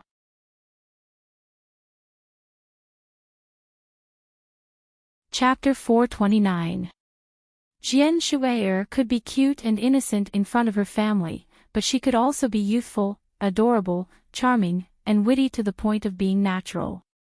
She could make countless members of the opposite sex fall head over heels in love with her and be willing to live a life of poverty for her. This kind of natural ability probably had some kind of indescribable mystery to it. This was the real her, but it was not the entire her. The other part of her was unwilling to use the intelligence and abilities she had developed at First Hospital and her home in Philadelphia to figure out the dangers and complexities of the human world. However, right now, she could not get rid of her doubts. They were like clouds that forever covered the night sky, blocking out the thousands of stars that scattered down from the universe. It made it difficult for her to keep her heart pure and clear even if she wanted to. At this moment, she needed to discuss the heavy and deep doubts in her heart with someone close and trustworthy, and on this planet, there was no doubt that there was only that small-eyed man. After going through a complicated authorization check, she was brought by the female officer to a large warehouse in the depths of the underground base of the spaceport. The National Maiden looked at the scene in front of her and covered her slightly gaping mouth in shock. The underground warehouse was very large and spacious. A large black MX mecha of the Federation hung on a platform suspended in midair. The heavily damaged outer shell on the left side of the mecha had already been dismantled, revealing the dizzyingly complex mechanical structure inside. It looked like a human skeleton specimen from a medical school, except that it had a faint metallic glow. Also, because it was too large, it gave off a strong sense of oppression for the people in the warehouse. On the left side of the black MX, a simple automatic assembly line suspended 5 meters in the air was moving in many parts with a clatter. Below the assembly line, 6 officers were recording something with serious expressions on their faces. In their hands, the electronic repair records kept flashing rapidly, recording in detail every movement seen with the naked eye. The dark blue patch on their left shoulders indicated that they were Federation repair officers. One of the officers wiped the sweat off his forehead and looked at the guy on the black mecha who was silently climbing and jumping like an ape. He said in shock, "I always thought that my repair skills were already not bad at all." Sulu stood on the tall mecha. After a night of battle and thousands of miles of travel, even the newest generation MX mecha of the Federation, under the frenzied pursuit of the Empire's Moon Wolf Mecha Brigade, had still ended up riddled with holes in certain areas, with some systems extremely fragile. Sulu believed that the Department of Defense would give him a new dangerous mission. Therefore, after 2 hours of light sleep, he went to the warehouse. He wanted to fix the black MX in the shortest amount of time possible. Pulling out a very long data cable, he narrowed his eyes as he stood below the black mech. His fingers lightly touched the control panel on the terminal to remove the outer armor of the MX mech. He didn't really care about the gazes of the 6 mech technicians behind him. In truth, those who had the authority to enter this warehouse naturally had the right to get close to the MX mech. Sulu climbed to the platform below the left shoulder of the mech. Reaching out, he pulled out 2 data cables, broke them with force, and connected them to the workbench. Accompanied by the sound of motors, the light silver automatic repair arm rose from the mech.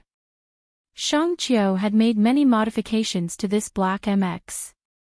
In her opinion, all the long-range firepower systems that Sulu needed had been completely removed. However, she had forcefully kept the automatic repair arm installed on the mech.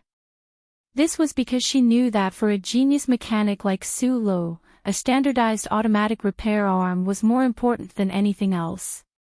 The light alloy mechanical repair arm was lifted off the roof of the warehouse by a crane. Sulu rubbed his hair, narrowed his eyes, and grunted.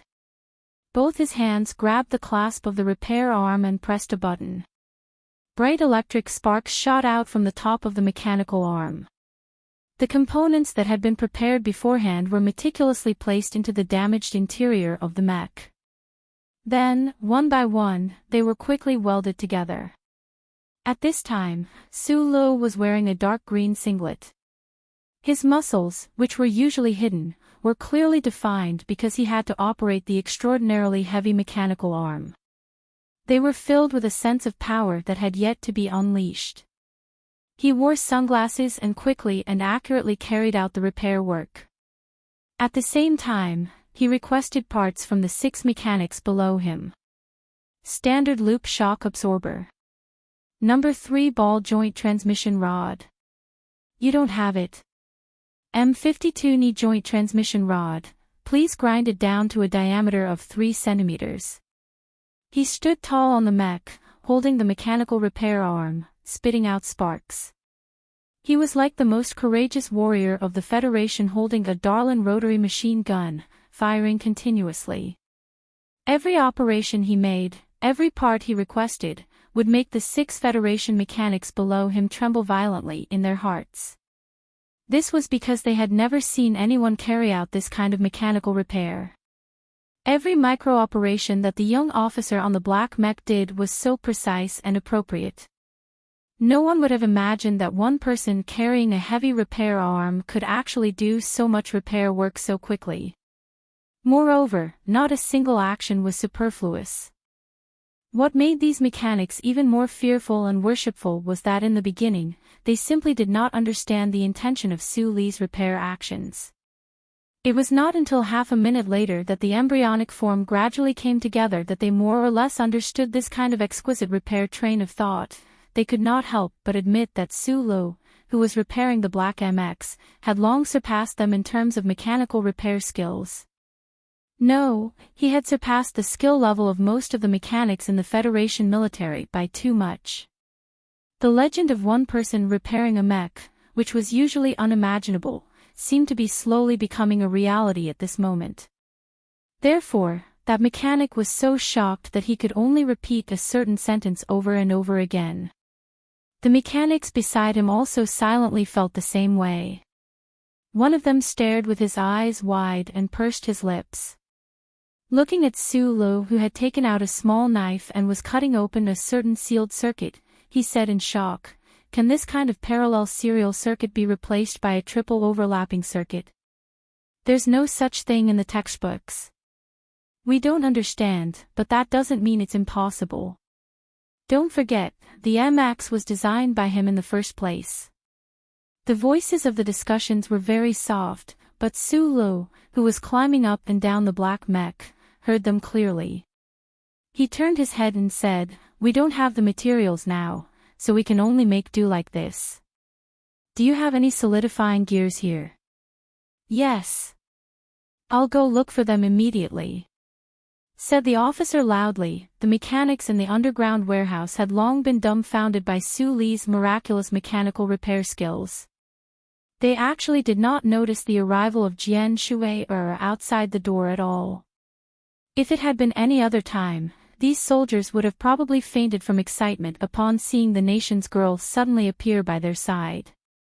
However, at this moment, they had long been completely focused on the mechanical repair skills displayed by Su Lu, completely forgetting about everything else.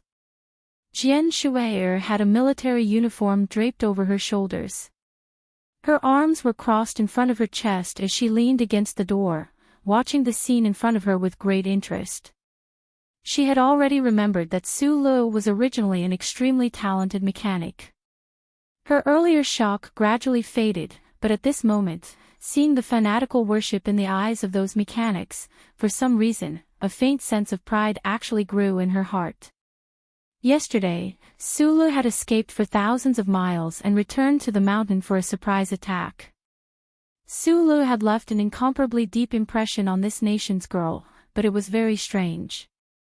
At this moment, Su Lu was wearing a tight-fitting military singlet, sweating profusely and holding the repair arm like he was holding a large gun.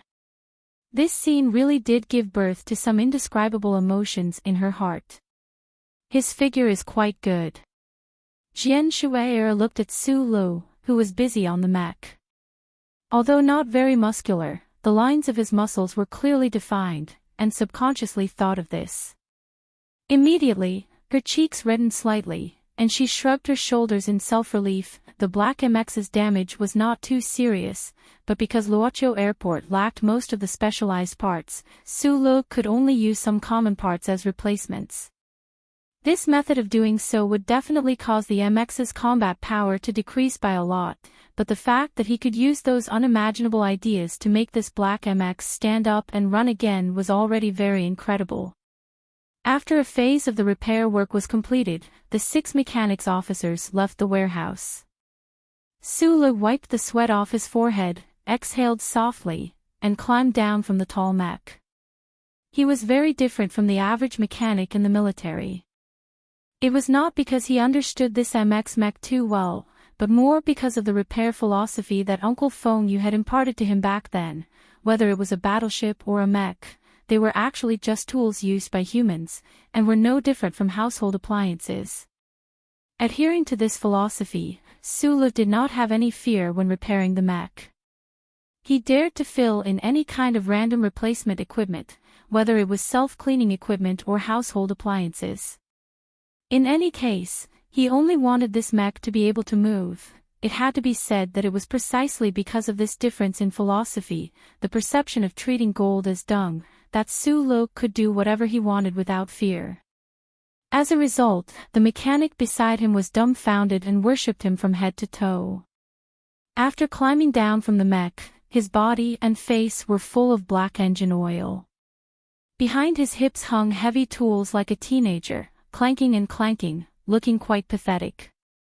Just at this moment, he turned around and saw a head of purple hair. Jian Shuai looked at him with a smile. In the spacious warehouse, it seemed that some crisp sounds of metal clashing could be heard, like wind chimes. You said that back then, Father liked to carry a lot of tools behind him. Was it like what you are doing now? More or less. Sulu said with a smile. He subconsciously scratched his head. The black high-density mech on his hands was all over his face, smearing it black. Jian Shuai covered her mouth and giggled. After a moment, she regained her composure and asked seriously, "Does the Ministry of Defense have a new mission for you?" "Not yet." Sulu opened the workbench and began to arrange the tools. In a low voice, he said, "But I think they definitely won't ask me to send you back to the capital ring again.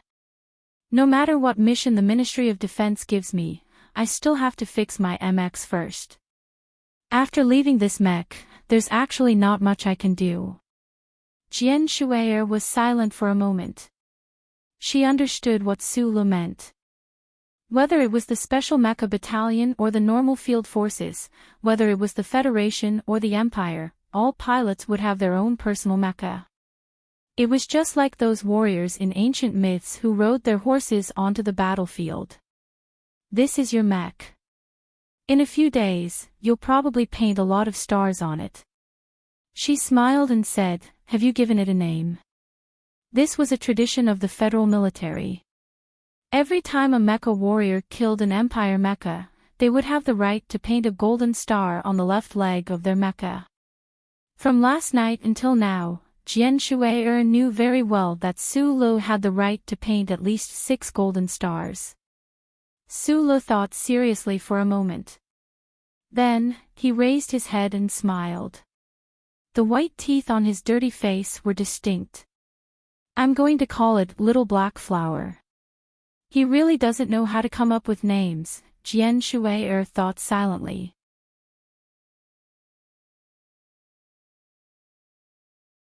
Chapter 430. The Nutshell Engineering Department's first prototype MX mecha was silver-white in color, so it was called Little White Flower. This MX was black, so it was called Little Black Flower. It sounded natural, but there was really nothing new about it. Jian Shuai found that Su Li's ability to come up with names was on a completely different level from the mecha repair ability he had displayed earlier and the mecha control ability he had displayed last night. However, looking at this face full of black motor oil, looking at that mouth of ridiculously white teeth, looking at that pair of eyes that were not big but appeared exceptionally clear and sincere, without a single trace of impurity, Jian Shuai narrowed her eyes. They were like the 2 crescent moons in the sky above the capital. She felt that at this moment, he really did look like a little black flower. Using a classifier like flower, using a noun like flower, to describe a man, especially such an ordinary-looking young man, made Jian Shuai feel slightly embarrassed when she woke up. Her eyes shifted slightly, and she changed the topic. Pointing at the enormous black mecha behind Sulu, she asked, "This MX has been modified. Otherwise, how could it be so powerful?" She shrugged a little embarrassedly and continued, "I only know that cars can be modified." This sounded a little like the stage of finding topics to talk about before a date, but Sulu was slightly taken aback, and then replied earnestly and honestly, "There were some minor modifications, but as for how it differs from the fitted MX, if I didn't learn this, I really can't say for sure." This was the truth. In order to match Su Li's control characteristics, Shang Qiu and the Nutshell Engineering Department had decisively abandoned most of the long-range fire control system of the Little Black Flower. It was difficult to avoid any loopholes in the mecha's assembly system. Other than characters like Su Lu and Mad Manly, even the best ace pilots of the federal military would find it very difficult to get used to operating this Little Black Flower.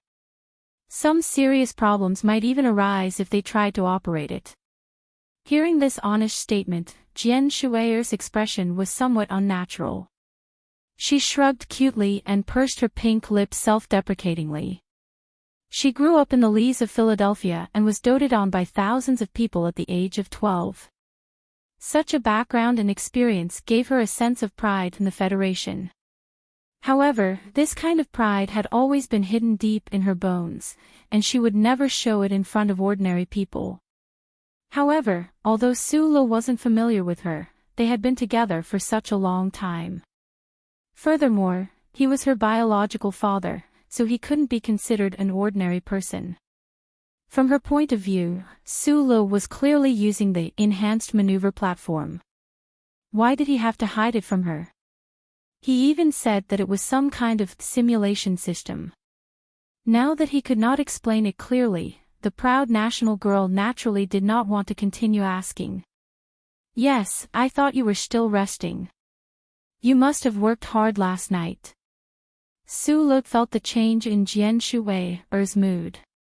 He nervously wiped the oil on his hands onto his overalls and asked. Jian Shue'er came back to her senses. She didn't understand why she felt a little uneasy because of Su Li's concealment. She rubbed her hair a little angrily, raised her small face and spread out her hands and said, "There are some things I want to ask you." The two walked along the deep underground corridor and walked out of the warehouse. At this time, there were countless warships and military aircraft taking off at a high density in Luoqiu Airport. Most of the Federation soldiers were busy in a state of war, so no one paid attention to them. In the space, only the clear footsteps of the two people and the crisp sound of the wind chimes behind their butts could be heard. I always thought that I had been in Channel 23 for too long, so everyone felt close to me. The script of the TV series was well written, and the character of the female captain was very cute. Other than that, I am just a very ordinary person. Other than being a little good-looking, there is nothing to be proud of. Jian Shue'er was draped in a light blue Federal Fleet officer's uniform, with a soft light gray thin jacket inside. Her hands were clasped in front of her body, and her picturesque eyebrows were slightly furrowed. The tenderness in front of the girl's chest was squeezed more clearly by her arms. Su Lu turned his head and looked at her. He was silent, but in his heart, he thought that for a girl to be as beautiful and moving as you, that was already her greatest strength. I don't even know how to wear clothes. You used to mock me. Jian Shue'er stopped in her tracks. She crossed her arms and tilted her head to look at him seriously. I'm not even very competent as a celebrity. Su Lu thought of the concert stage last night. The girl's tight red dress that made the soldiers fall into a frenzy, and that dark uniform that couldn't be any shorter. He thought of the smoothness in the mecha and still remained silent, but in the depths of his heart, he whistled to express his amazement. In any case, I think we should all be very clear that I'm not some big shot. Su Lu suddenly turned his head. The dim lights in the underground corridor shone on her beautiful face, making him suddenly have some strange thoughts. His eyes gradually narrowed, and he asked slowly, "What are you trying to say?" "I don't understand." Jian Shue'er's eyes flashed with a puzzled but determined light. Why did the Department of Defense use me as bait? Why did the Empire's people really come after me? Can you understand? I can't. You're here too. Su Lu looked at her and asked. Jian Shue'er lowered her gaze and said softly, "Don't forget, I'm also a soldier." Su Lu fell into silence. Jian Shue'er's puzzlement was actually also his puzzlement. Last night, he had been continuously killing until the early morning. During this rare time of leisure, this puzzlement had already made him feel extremely strange. He knew that he was just an insignificant part of the vast battlefield, and he didn't have the ability to guess the grand scheme of the Federation's government and military. However, the fact that Jian Shui'er was Uncle's daughter, in the end, made him feel uneasy. He didn't know how the military god made the judgment, why the Empire's people launched such a fierce attack as if they had taken an aphrodisiac. Could it be that His Majesty the Emperor of the Empire gave a random order, and then the expeditionary army in the north used this matter to vent their anger? It was hard to explain. Probably only Marshal Li knows about this matter. Su Lo looked at Jian Shui'er and said with a serious expression. Jian Shui'er looked straight into his eyes and said, "If I ask the old man, do you think he will tell me?" Su Lo shook his head. She was silent for a moment and then suddenly asked, could it be related to that father of mine? Her father, her teacher, was a first-class wanted criminal of the Federation, the traitorous mechanic Yufeng. In this war between the Federation and the Empire, it couldn't be ruled out that this background played a strange role. Just from the puzzlement in her heart, she was able to grasp certain things clearly like snow. It had to be said that the bloodline of the Lees of Philadelphia was indeed extraordinary. Hearing this judgment, Su Li's heart slightly tightened. After a moment of silence, he said, "I don't know, but I'll try my best to find out." The investigation of this matter was too difficult. According to his judgment, if it really was Jian Shui'er's background that made the military god Li Pifu draw up such an inconceivable plan, then this secret might not be known by anyone other than the military god himself. "Thank you." Jian Shui'er expressed her sincere gratitude. "You're welcome. This is what I should do." Su Li's answer was very formal, but if one carefully listened to every word, it revealed the complicated yet simple, distant yet close relationship between him and the national girl in front of him, from Donglin to the West Woods. "Did you see the news just now?" "I saw it. Those two planets are under the absolute control of the Imperial Expeditionary Force. The Federation's electronic surveillance network didn't leave behind a single bit. The West Woods military is going to have a tough nut to crack this time. Those two planets are definitely more difficult than 5,460. Jian Shui'er explained to him.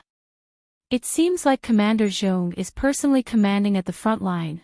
Su Lo suddenly thought of something and looked at Jian Shui'er. He frowned and said, "Mad Manly, he must be there too." Jian Shui'er's beautiful brows slightly furrowed as she replied softly, "Originally, Su Lo thought that he was about to embark on a journey full of blood and smoke, so he didn't have time to rest. He was in a hurry to repair Little Black Flower's mecha, even ignoring the fact that Luocho Spaceport was severely lacking in standard MX mecha parts. However, after an entire day, the Federation's command center didn't give Su Lo any new tasks. They just let him rest in the spaceport. The second day, there were still no orders. They just let him rest. The third day was the same. On this planet, the flames of war were everywhere. Every second, there were people dying. There were bombs blasting through rock formations, sending up clouds of dust. Luocho Spaceport was also absolutely busy. Even the 6 mecha operators with red eyes didn't have time to record his repair process. They were all transferred to the front line. However, he and Jian Shui'er had nothing to do. They were just idling 24 hours a day waiting for death. This kind of feeling was a little strange. That night, after Su Lo conducted the third assembly test on Little Black Flower, he dragged his tired body back to his room. During the day, he had already contacted by Yulan and found out that Group 7 had followed the mobile battalion back to the base camp that night. They would probably have to wait at least until the current phase of the war ended before they could reach Luocho Spaceport by land. Unable to sleep in the middle of the night, Su Lo laid on his bed with his hands behind his head. He watched the Federation's news on the television in a daze. The Federation Army's attack on Planet 5460 was going smoothly. The battle on the other two planets was as fierce as expected. With the Westwoods Military District as the main force, plus the 13 divisions of the 1st and 2nd Military District, a total of 73 divisions were all deployed on the two planets. However, under the crazy firepower of the Imperial Expeditionary Force, the Federation had only managed to establish 7 bases on the surface. And they had paid a terrible price for it. The images broadcast through the news were all very heroic. It seems that the Westwoods Tigers have really encountered a tough nut to crack this time. Although Sulu had never met the fierce man from the Zhong family, because of his wife and little watermelon, and because the man had stood up for him, he had a very inexplicable sense of closeness to him. Naturally, he didn't want anything to happen to this commander. As for the crazy war machine Madman Li, he wasn't worried at all.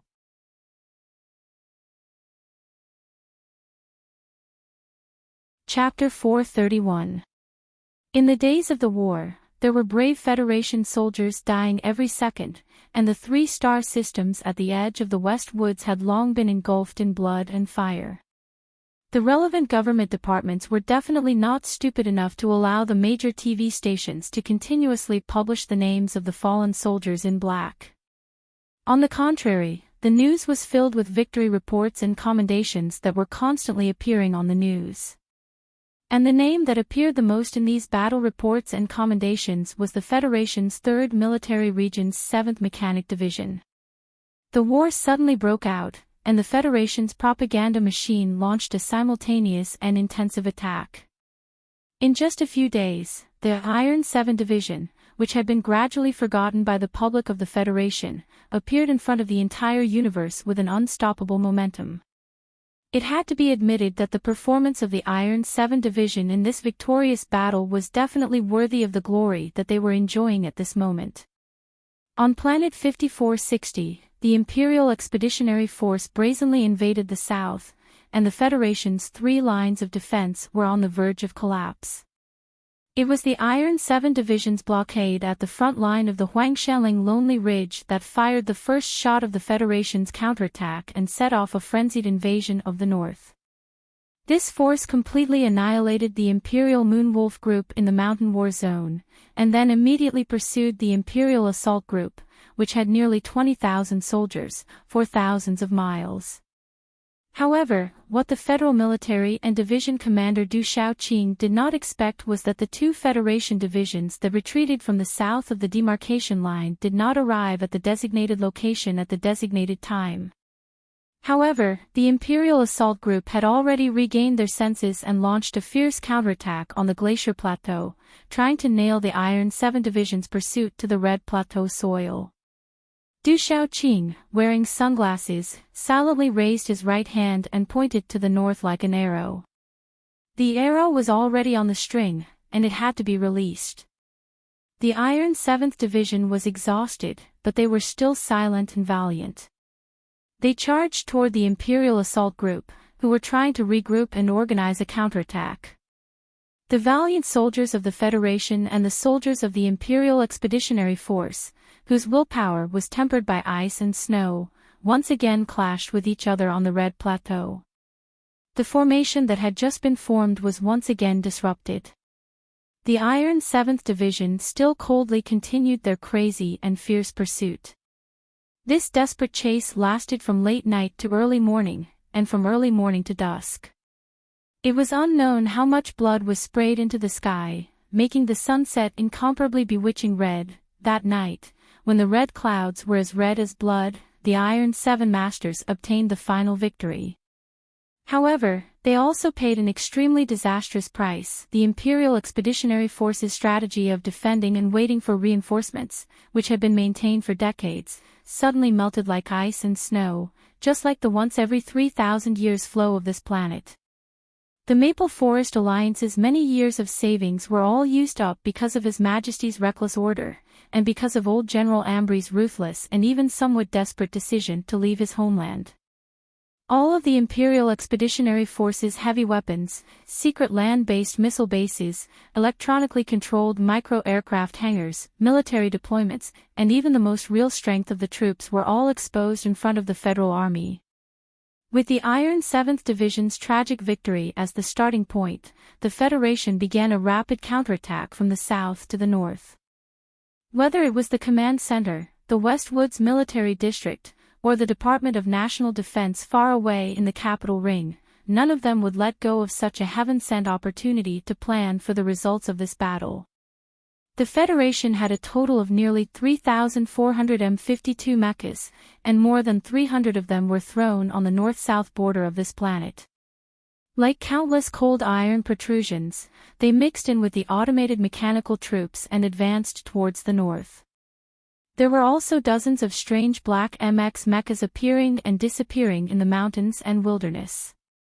The Maple Forest Alliance retreated decisively like a tide, and the Federal Army chased after them fiercely like a forest fire, until the planet turned into a sea of fire. The Imperial Expeditionary Force's Maple Forest Alliance was made up of 9 Army brigades and 1 mecha brigade. Including the logistics and related officers in the base, they had a total of more than 218,000 people. When they retreated to the safe zone of mid-range missiles in the northern hemisphere that was covered in ice and snow, they had already left behind more than 60,000 corpses on the ground in the south. The Maple Forest Alliance took 17 mecha clans from the Army brigades and took on the task of attacking on the front line. In the end, only 5 of them were able to retreat with their formation intact. What was more fatal was that under the attack of the Federation's air power and concentrated long-range missiles, it was very difficult for the Imperial armies to move their heavy firepower equipment into the warehouses hidden by the glaciers. The protracted battle was cut in half at the waist, and it was very difficult for them to continue.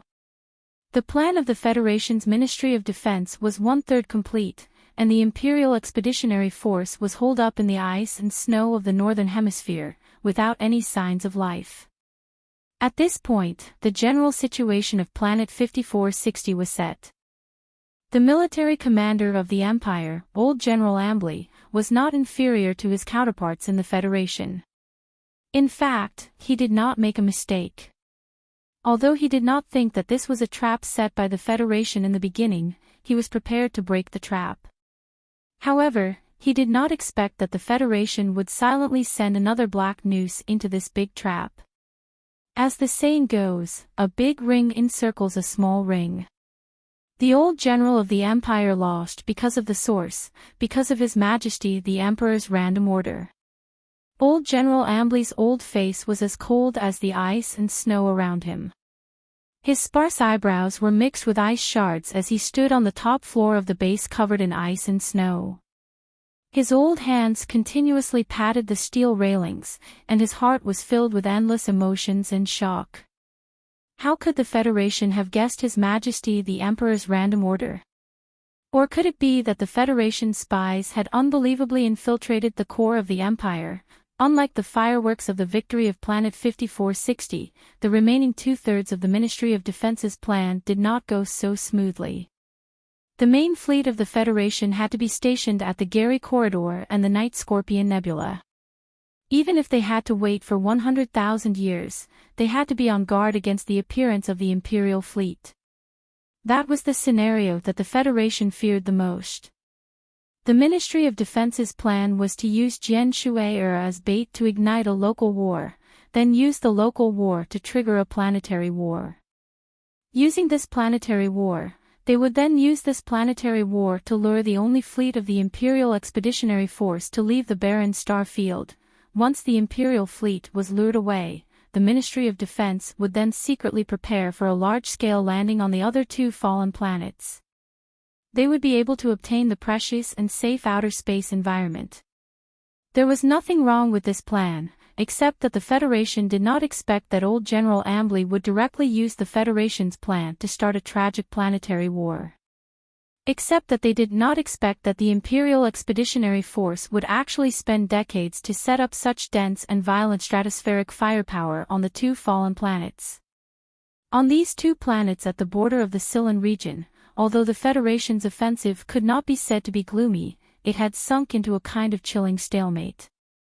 Every moment, there were countless Scylla native soldiers whose names were marked with black boxes, signifying their death. On the news, the Senate had just passed an order of commendation for the Iron 7th Division. At the same time, the commanders of the two divisions that delayed the military flight were immediately removed from their posts and sent back to the Capital Ring military court for trial. Sulu narrowed his eyes, then turned off the TV and began to think about some problems with his eyes closed. The two divisions were directly under the command of the West Woods Military Command. The Iron 7th Division was constantly on the news and receiving commendations. Sulu did not find it strange. Although the troops led by Du Shaoqing were the first to go to the front lines, they had displayed a fierce iron will and outstanding military service, so it was natural for them to receive commendations. The problem was that the two fallen planets of the West Woods Military Command that were the main offensive force were unable to break through the situation. Thinking of the rumors that Zhong Laohu of the West Woods had been suppressing Du Shaoqing and the Iron 7th Division, and the two West Woods commanders who were arrested, Suluk felt a little strange and thought about it. Although the son of the Zhong family in the West Woods was really stupid, and those powerful relatives of the Zhong family were really annoying, Sulu still sat on the side of the West Woods Zhong family because that was the home of Little Watermelon and Mrs. Zhong. Suluk fell into a deep sleep as he thought about this without a clue. Outside the spaceport, from time to time, the roar of battleships taking off and landing, the noisy sound of engines exploding, and the orderly and solemn footsteps of soldiers could not wake him up. Because this was a beautiful dream. However, when he turned around, he saw a young girl in a white dress standing by the window. The light from the sun shone in through the window, illuminating the young girl's youthful body and revealing her curves.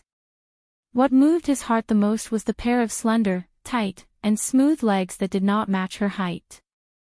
They were somewhat exaggerated. The girl did not answer, but in the dream, Sulu knew who she was because she had short purple hair. Sulu felt that he was blaspheming an artist's oil painting. He reluctantly turned his head back, but he saw that the Shangqiu under him had become the beautiful daughter of the Nan family. Nan Xiangmei, who was being pressed down by his strong body, was wearing a dark blue turtleneck imitation sweater. Her eyes were closed tightly, and her black eyelashes were slightly trembling. She seemed to be awake, but refused to open her eyes, as if she was expecting something. Her cheeks were full of shyness, and there was a touch of purity in her gentleness. However, in front of this purity, he was a little violent and excited. He grabbed the hem of the dark blue sweater and pulled it up, exposing Nan Xiangmei's white jade-like upper body to the air. Sulu only felt that it was warm and soft, and the fine particles on her creamy skin were shivering. It seemed that the air was a little cold. A little cold. It was indeed a little cold in the gatehouse, and the pear garden outside the window was still snowing. He looked up in excitement and confusion and saw the pair of black-rimmed glasses. However, the pair of eyes under the glasses did not have any sense of righteousness, only incomparably seductive and pure. The girl was also wearing a pair of red devil horns on her head, like a clumsy elf imitating a little goblin. Sulu, who was sweating all over, suddenly woke up. He sat on the bed in a daze for a long time, and looked at his hands in a daze. Then he walked into the bathroom dejectedly, turned on the tap, and began to wash his clothes.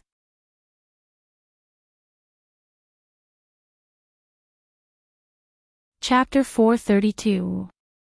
Drying his wet underwear on the heater rack, he turned on the switch and let the cold water droplets fall from the sky. Sulu rubbed his skin hard until his back was red. He took a longer shower than usual.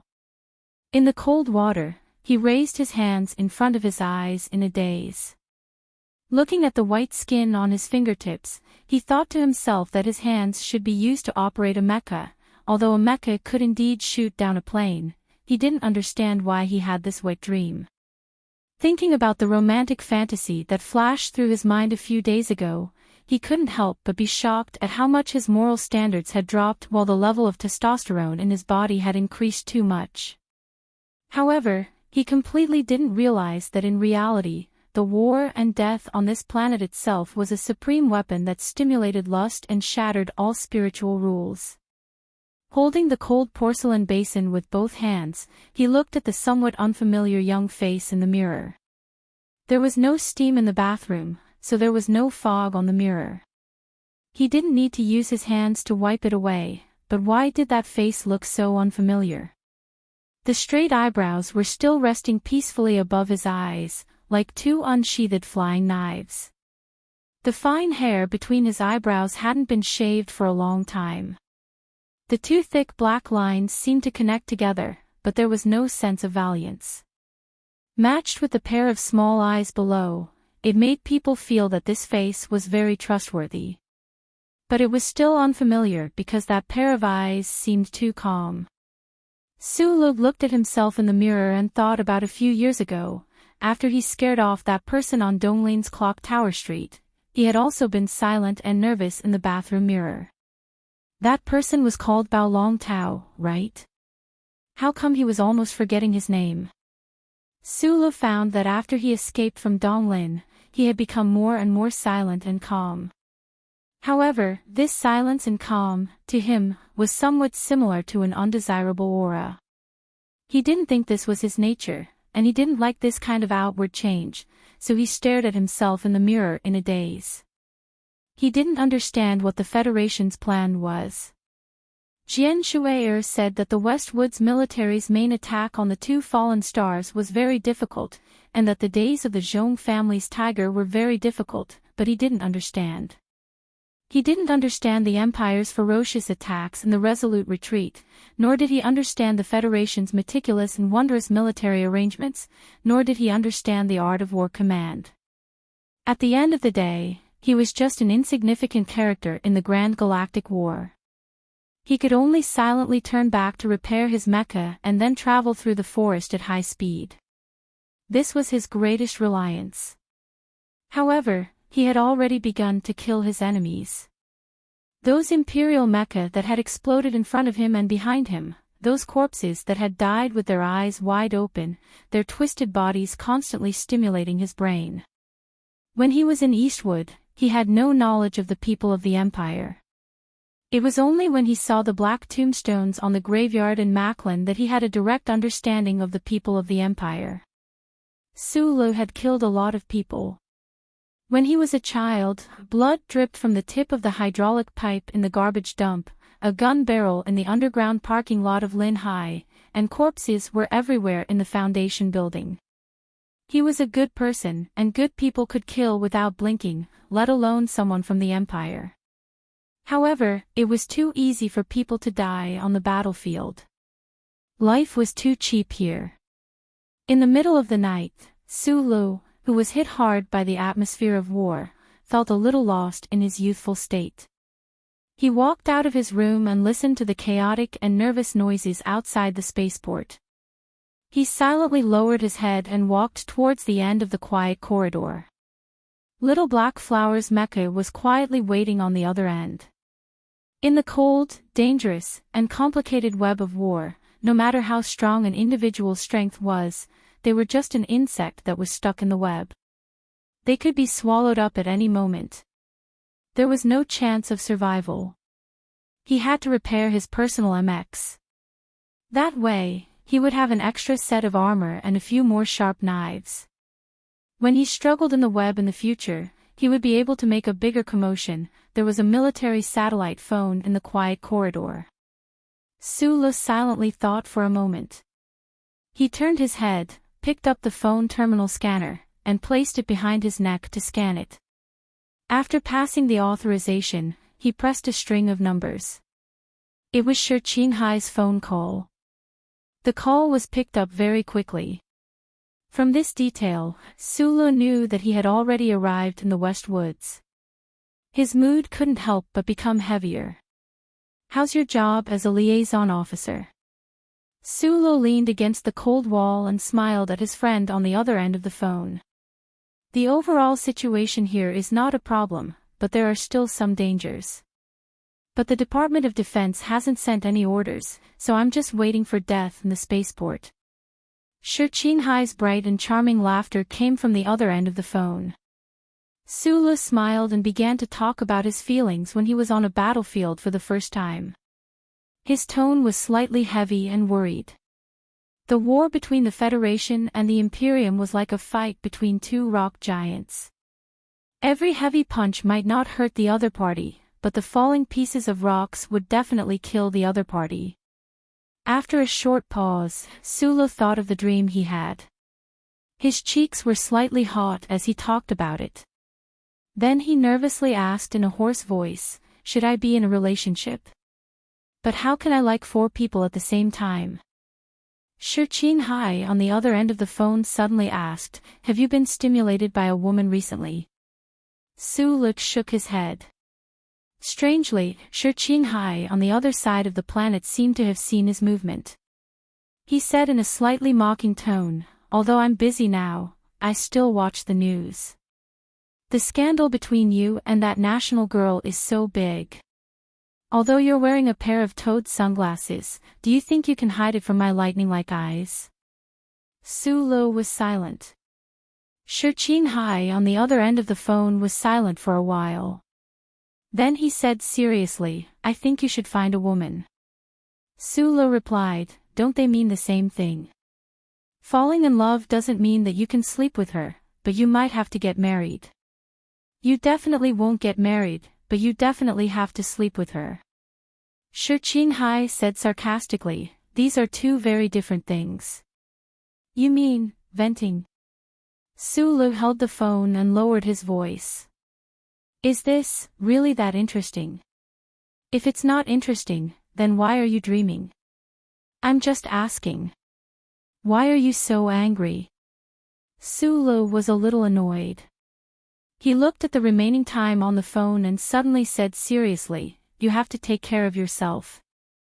The anti-government forces in Green Dragon Mountain were officially part of the government forces. They came to the front line of the West Woods to fight. Presumably, these soldiers would join the battlefield after some time. Sulu was very clear that there would be a lot of dangerous and complicated compromises and exploitation. Shi Qinghai's role as a liaison officer was very dangerous. Shi Qinghai on the other end of the phone was silent for a while. Then he said, "You also take care of yourself. Overly high-profile morality can only cultivate hypocrites. In my opinion, although our young leader has never put the word morality on his lips, he has always put it above his head, and he can't wait for everyone to see. Is this a big lie that looks real, or is it real gold and silver?" The flames of war had spread to the glacier forest in the northern hemisphere. The long-range firepower of the Imperial Expeditionary Force was suppressed to the brink of collapse. This road that passed by the front line of the Huangshanling Lonely Ridge returned to silence. At this moment, a motorcade composed of dozens of military and civilian vehicles slowly drove over. The roaring sound of the engines broke the silence. In the back of a military vehicle, these extremely sarcastic words were even more harsh than the sound of the engines. Bai Yulan lowered her head and dozed off. She couldn't stop Lan Xiaolong from nagging. Her delicate eyebrows couldn't help but furrow. Lan Xiaolong was smoking a cigarette. He narrowed his eyes and looked at the blackened sparks on the mountain outside the window. He looked at the scattered metal wreckage and secretly assessed the extent of the battle that happened that night. His lips moved, but he didn't stop his sarcastic remarks. "That old man is good. He took the nation's girl and ran away. He saved that camp. Isn't it cool? Isn't it glorious? But what about us? We didn't fire a single shot when we went to the front line. Although we didn't become deserters, we became leftovers and were thrown back to the headquarters by him." The cigarette on Lan Xiaolong's lips swayed up and down. He looked very interesting. The sarcastic expression on his face was full of sarcasm. The 7th Combat Team didn't fight a single battle. They're about to be transferred back to the West Woods. Speaking of which, all the battles were fought by our supervisor alone. Of course, we can only follow behind him and watch the show. What are we doing here? Traveling. In the carriage, Xiong Linquan had been carefully maintaining the heavy rotary machine gun. When he heard Lan Xiaolong's words, his face became a little ugly. The rest of the soldiers of the 7th Combat Team felt the same. Of course, they didn't have any opinions about Supervisor Su Lo. They just thought that since the war had started, they, who were originally very fierce, couldn't do anything because they had an even fiercer supervisor. It was really a little frustrating. You're not originally a member of the 7th Combat Team. Bai Yulan finally spoke softly. I don't understand why the division sent you here. Lan Xiaolong threw the cigarette out of the window. The cigarette landed on the charred platform of the grenade launcher, creating a small spark. He said, of course, it's to protect the Federation's treasure, our Lieutenant Colonel Su Lo. Bai Yulan frowned. Damn it, how could they send a major to protect a lieutenant colonel? Furthermore, this guy's military skills were quite average. However, he had been in the port city's 83-84 unit for many years, so his military style was quite obvious. Lan Xiaolong ignored him and said to the men of the 7th Combat Team who had their heads lowered, our supervisor is on a mecha. Of course, we can't follow, but you have to think about it. He's already a lieutenant colonel. He can't be using a MX to pretend to be a soldier and kill everywhere. In the West Woods, in the Empire, in the mountains, in the grasslands, constantly killing in and out, playing the hero 7 times in and out, and finally dying of exhaustion and walking to the end of the road. Bullshit. He has to be the commanding officer of the unit, like a regiment commander or division commander. However, we all know that although that guy has been studying commanding teaching materials every day for the past few months, when it comes to commanding, he doesn't have much of a future. He's a few thousand streets behind someone like Du Shaoqing. When the time comes, what do you think we can do for him? Gu Shifeng, Lu Jiao, Xiong Linquan, you all need to think about it carefully. Lan Xiaolong was like a hooligan as he gestured around. Bai Yulan, who had her head lowered and remained silent, suddenly felt a chill in her heart. She thought about how the Department of Defense had directly transferred this guy from the 17th Armored Division to her team. She thought about how her 7th Combat Team couldn't get rid of the background of the 17th Armored Division. Bai Yulan gradually understood what was going on. Her eyes, which were separated by thin strands of hair, suddenly shone brightly.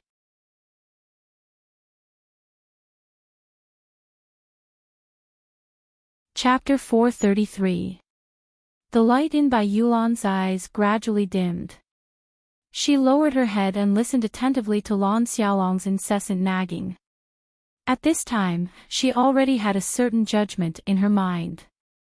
Listening to Lan Xiaolong's seemingly roguish and decadent literary tone, she was getting more and more suspicious.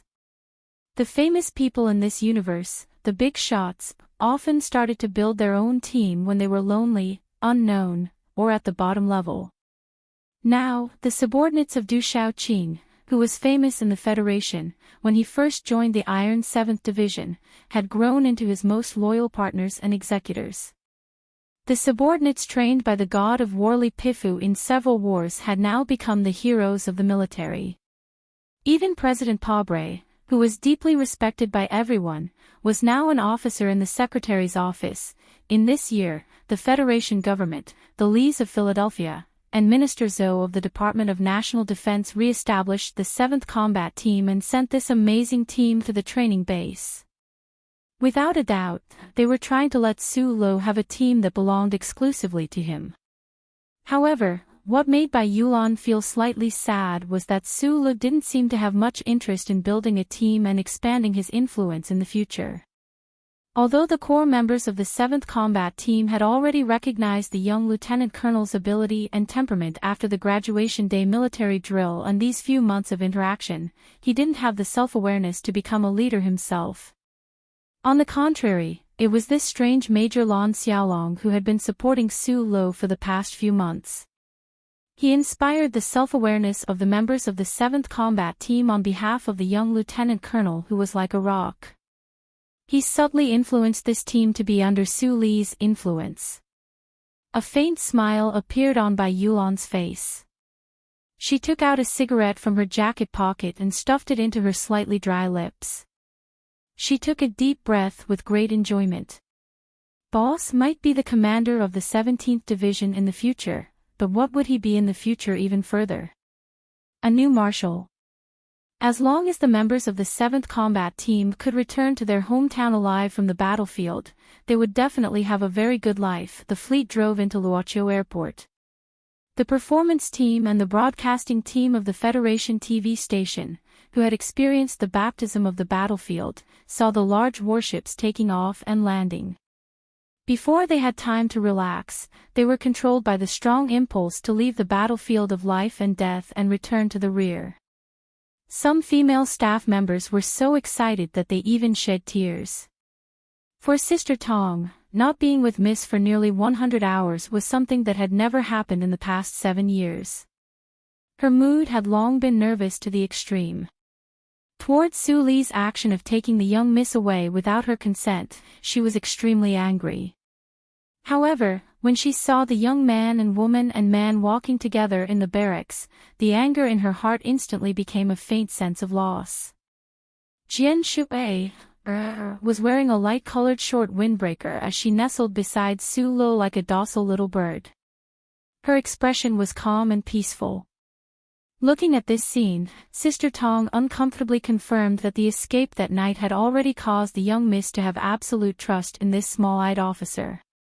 What would happen when a man and a woman were alone in a small cabin?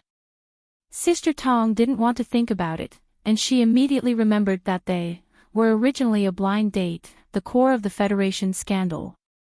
Without any rest, everyone boarded the warship specially dispatched by the Ministry of National Defense and left this planet full of blood and fire. Su Lu, wearing sunglasses, stood by the wide porthole and narrowed his eyes to look at the colorful planet floating in the black universe. Thinking of the smoke of war and the soldiers who died on the battlefield that night, he slightly pursed his lips and believed that he would be back soon. Bai Magnolia walked behind him and handed him a cup of freshly brewed green tea.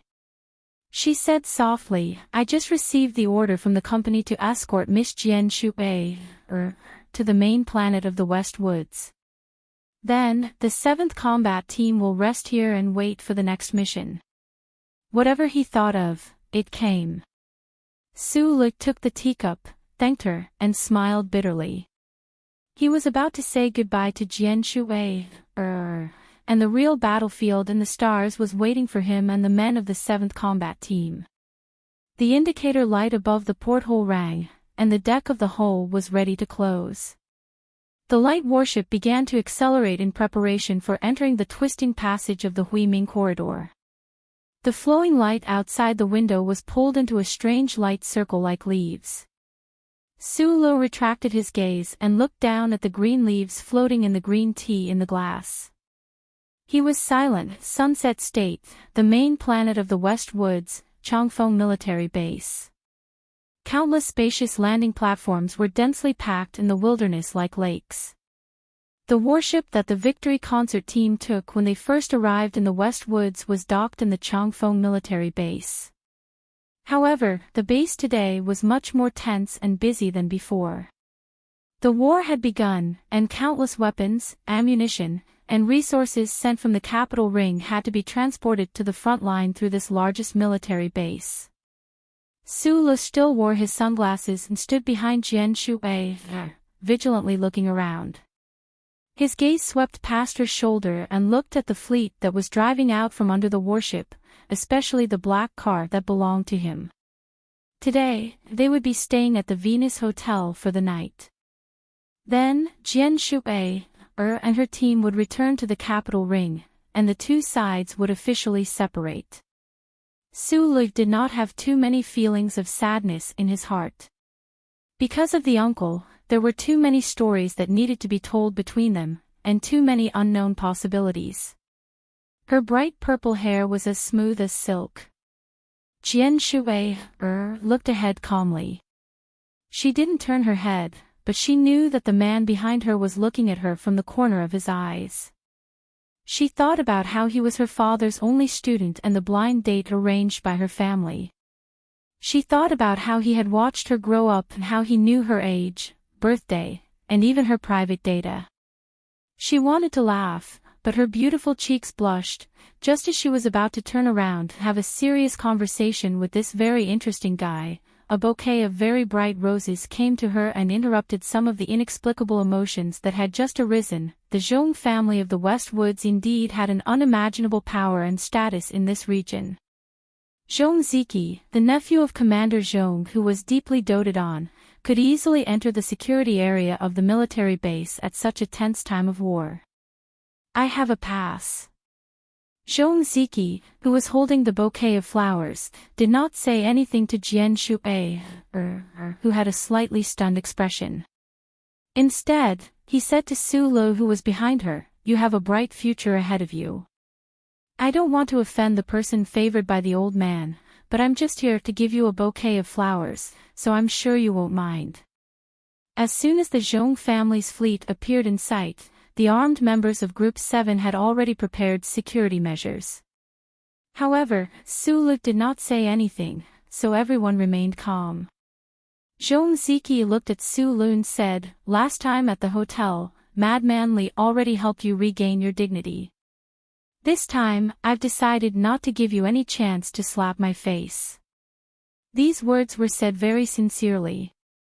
Ever since he found out about Su Li's background, Zhong Ziki had already given up on the thought of seeking revenge on him within a short period of time. However, when he saw the rumors about Su Lu and Jian Shui spreading like wildfire on the news, he felt as if his heart had been stabbed 300 times with a knife and 2 jars of sea salt had been needed. It was so unbearable that he couldn't say it out loud. Therefore, he came with sincerity and grace today. "I want to compete with you fairly." Zhong Ziki smiled. His face could be considered handsome, but because of his slightly wrinkled nose, he looked a little repulsive. He only knew that Su Lu was a person he could not afford to offend, but he did not know Jian Shui's background. He said gently and politely, "Miss Jian Shui, please accept my flowers, and please don't misunderstand that I am harassing you. You must know that Master Schiller once said, 'I love you, what does it have to do with you?'" Jian Shui playfully raised her eyebrows, looked at Zhong Ziki in front of her, and asked, "Are you sure you love me?" Zhong Ziki's brows furrowed. After thinking for a long time, he said, "I can't say that now. In the past, I only felt that you were a treasure, and it would definitely feel good to have you in my arms. But now, I like you with respect." From these words, it could be seen that the secret of the Federation's Department of Defense's successful military operation had not been hidden from this young master of the Zhong family. Now that he admitted that he did not love her, the anger in Jian Shui's heart subsided a little. The girl smiled sweetly and said, "Since it has nothing to do with me, then what does it have to do with me?" At this time, the black car silently slid to the side of the group. Lan Xiaolong pushed open the driver's door and walked behind Su Lu. With a trace of mischief, he said softly, "Lieutenant Colonel Su Lu, I've always thought that you should learn how to be jealous and act like a spoiled brat." Seeing that he did not respond, Lan Xiaolong shrugged and said to Bai Yulan and the others behind him, "If he doesn't know how to do it, then you should help him." Bai Yulan lowered her head, thinking to herself, "We're soldiers, not henchmen who are going to kidnap innocent women for the young master." At this time, Jian Shui very seriously said to Zhong Ziki, "I allow you to secretly like me from afar, as long as you don't let me know." These words were said very calmly and indifferently, but there was a very subtle and very sharp mockery in them. Zhong Ziki's face gradually turned pale.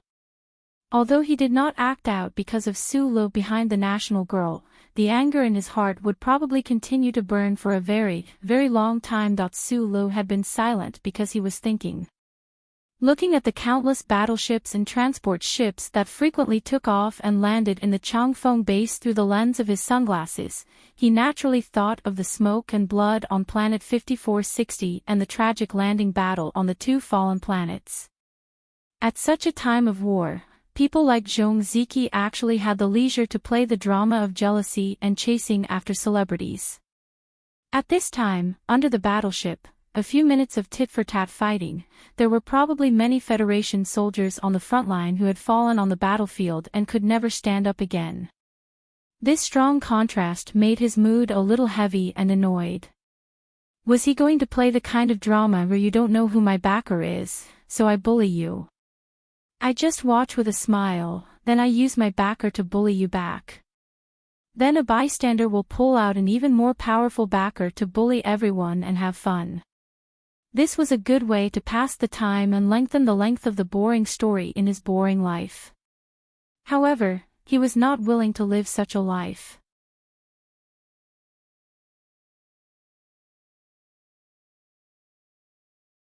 Chapter 434. He had never been valiant. He had only silently swept past the battlefield, seeing a few clumps of smoke and a few spots of mangled flesh.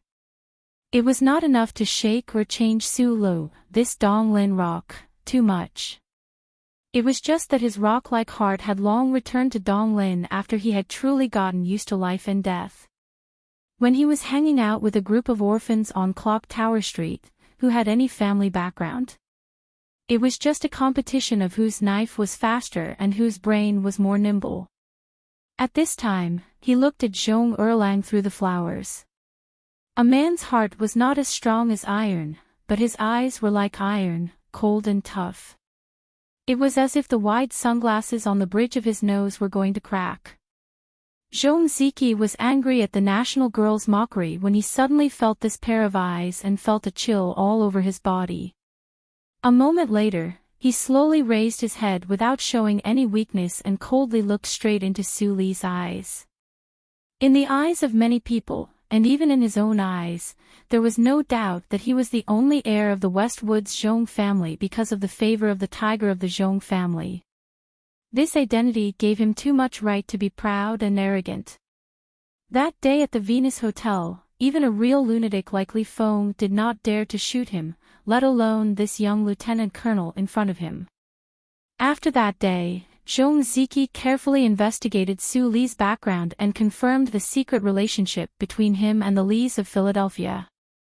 However, he was not afraid. Moreover, he had the Zhong family's direct security forces by his side today. 7 stern-looking bodyguards in black silently stood behind Zhong Ziki. They were all retired special forces from the Westwoods military region and were exceptionally strong. With such a group of powerful bodyguards by his side, Zhong Ziki was not worried about his own safety. Instead, he was a little ashamed that he had been shocked by Su Li's cold gaze. He stared at Su Lu with a slightly heavy expression and said coldly, "Lieutenant Colonel Su Lu." Su Lu did not listen to him at all. The light in his narrowed eyes gradually faded. He stepped forward and held Jian Shui's hand, turned around, and walked toward the black car. Zhong Ziqi's expression changed drastically. The humiliation of being disregarded had reached a level that he and his family could not bear. After opening the back door of the black car and letting Jian Shui in, Su Lu turned around and looked at the young master of the Zhong family behind the bouquet of flowers. He slowly took off his sunglasses and said in a serious tone, "If you dare to harass her again, I will beat you until your uncle can't recognize you." Su Lu was a person who pretended to be cool. He did not purposely force these words out of his mouth. His tone carried the air of the Sunset State. He was simply stating a principle, and because of its simplicity, it was exceptionally believable. People have names, just as trees have shadows. If it was an ordinary lieutenant colonel of the Federation who said such a sentence, Zhong Ziqi would only find it extremely absurd. He would wantonly hold his stomach and laugh out loud. Then, with a serious expression, he would beat up this lieutenant colonel until his life or death was unknown. However, the person who said this sentence was Su Lo. Therefore, this extremely vulgar and uninteresting vulgar threat was spat out from his thin lips. In an instant, it turned into an extremely cold wind of 5,460 degrees Celsius. It whistled past the spacious landing pad, making everyone feel an endless chill. Su Lo had the combat strength to contend with Madman Li. He also had a notorious reputation for not following the rules like Lin Banshan. The reason why the leaders of the 1,000-year-old families in the capital ring did not want him to come out of the Black Dungeon and why they were so wary of this lone figure was none other than the fact that he dared to kill. He could kill. Clearly, this world had not forced him to the extreme, but he dared to kill without reason. After hearing this threat, Zhong Ziqi, whose expression had changed drastically due to anger, suddenly turned pale. This was because he knew that Su Lo would definitely do what he said. Even those powerful bodyguards from the West Woods Military Special Battalion who were silent behind him could not help but change their expressions when they thought of the deeds that Lieutenant Colonel Su Lo had done. They carefully and cautiously approached Zhong Ziqi.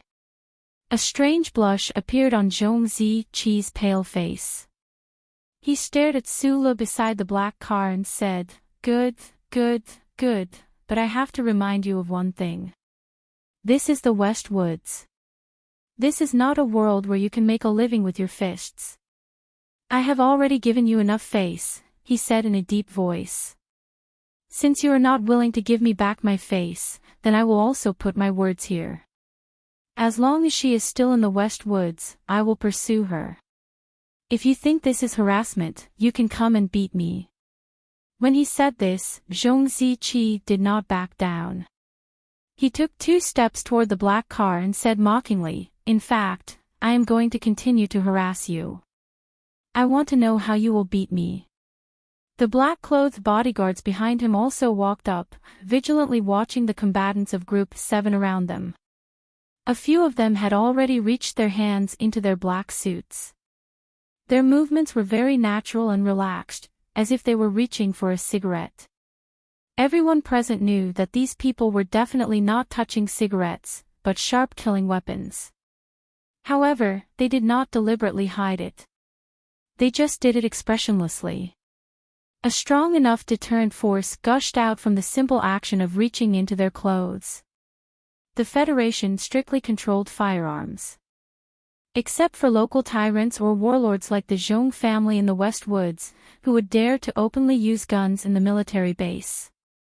Everyone in Group 7 had a solemn expression. They stared at these experienced professional soldiers and silently waited for the follow-up development. Zhong Ziqi's confidence was based on this.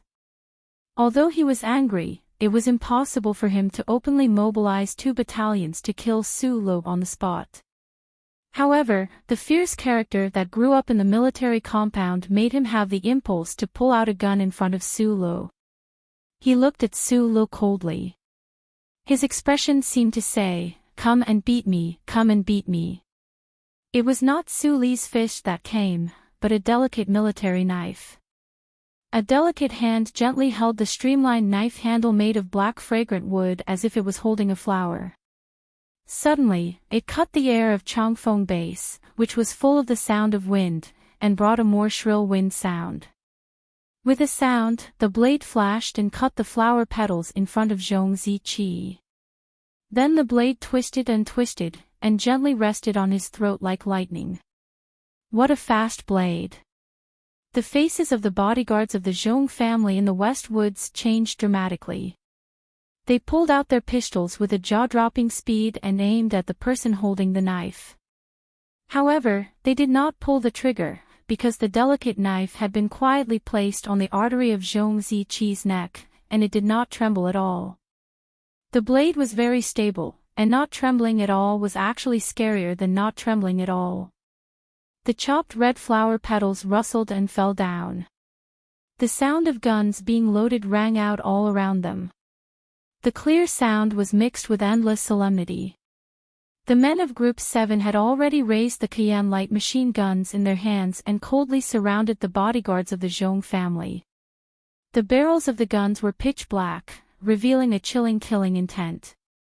What was more terrifying was the buzzing sound. Xiong Linquan stood outside the crowd, and his two muscular arms were holding a heavy Carlin rotary cannon, aiming at all the people of the Zhong family. Bai Yulan's right hand gripped the delicate knife, while her left hand gently brushed away the strands of black hair in front of her eyes. She looked at the Zhong family's bodyguards who were aiming their guns at her and said softly, "At least for now, we have more guns. I advise you to put down your guns." Group 7 was equipped with heavy firepower used on the battlefield. With a casual round of bullets, these well-trained professional soldiers of the Zhong family could only end up in a pool of blood. Zhong Ziqi's face was pale, and he raised his head without saying a word. Since the death of his father, his head had always been held high, never falling. But at that time, it represented his dignity and the glory of his family. But now, it represented humiliation and fear. The fear came from the cold and delicate knife on his neck, from the sound of guns being loaded, and from the high-speed rotation of Dalin's soul. He couldn't understand. These mercenaries clearly knew who he was. Why did they still dare to raise their guns? He couldn't understand. Why did this quiet man in front of him, who looked like a girl, dare to point a sharp knife at his vitals? "Kill me if you have the guts. We are carrying out a military mission. If you continue to harass Miss Jian Shuier, I will kill you with my own hands." Bai Yulan deepened Su Li's previous threat. He quietly looked at Zhong Ziqi's pale face, and after saying this, he didn't speak again. From the corner of his eyes, he saw that Su Lu had already closed the door. This delicate man's lips curled up into two beautiful arcs, and his fingers slightly tightened. A streak of blood appeared on Zhong Ziqi's fair neck. The blood vessels that had appeared on the surface of his skin due to his anger and fear were immediately forced back under the skin by the cold and pain. His legs were somewhat weak, and his lips were sore and numb. He was simply unable to say anything. Bai Yulan slowly put away the knife and put it back into his pocket. He didn't even look at the Zhong family soldier who was pointing a gun at his forehead. He gently reached out his hand and pulled the gun away, and then walked back to his military vehicle. What a good show! Lan Xiaolong smiled as he looked at this scene. He thought that the guys from Group 7 finally understood what kind of formation they had to put on in order to stand up for their boss. And those big shots from the Department of National Defense would definitely like this slightly cliché show. Retreat. He calmed himself down and smiled as he saluted Zhong Ziqi. He waved his hand and signaled the members of Group 7 who were holding numerous large guns ready to fire at any time to leave. The smoke and dust dispersed in the wind. Zhong Ziqi covered his neck and stared blankly at the convoy that was leaving. His face was pale as he thought of those men holding guns, and the knife that was on his neck. He could clearly feel that if there was a conflict earlier, that knife would have really cut open his carotid artery, and those Cayenne machine guns and Daylings would have really dared to open fire. Countless small cold beads appeared on young Master Zhong's back, and he couldn't help but shiver. The original anger and vengeance in his heart was shattered by that cold feeling.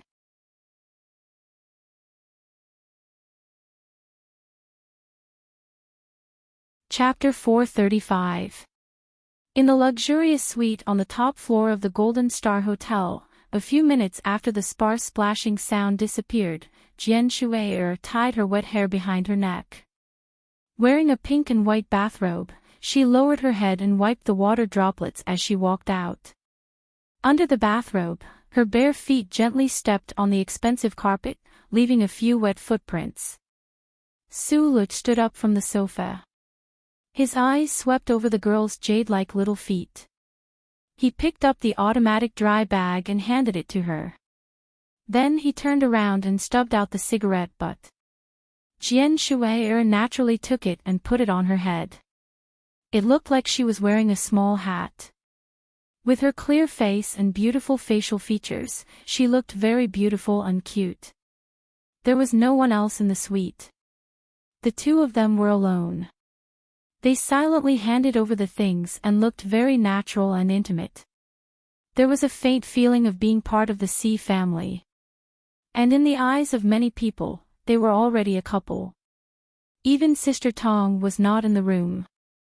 Jian Shuai sat on the sofa, curled up her legs, tilted her head, and gently dipped a cotton bud into the water in her ear. She said softly, "I know you have a close relationship with the Zhong family, but it's not good to offend the future heir of the Zhong family." When the soft pink cotton swab entered and exited, it would occasionally touch the girl's soft and tender earlobes, causing them to tremble slightly. Su Le narrowed his eyes as he watched, and many inexplicable emotions welled up in his heart. The national girl in his dreams back then was actually able to show her most private side in front of him like a family member. This world's affairs were truly somewhat lamentable. Listening to Jian Shuai's slightly worried words, he smiled and did not explain anything. In fact, he was worried that after tomorrow's separation, the young master of the Zhong family in the West Woods would harass Jian Shuai relentlessly.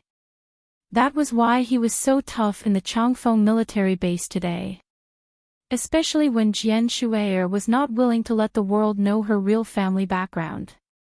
To deal with a possessive playboy with a strong family background, Su Lo could only use the absolute threat of death to suppress his ambitions and desires. Seeing that Su Lo did not care about her words, Jian Shuai sighed softly. A trace of sadness appeared on her beautiful little face.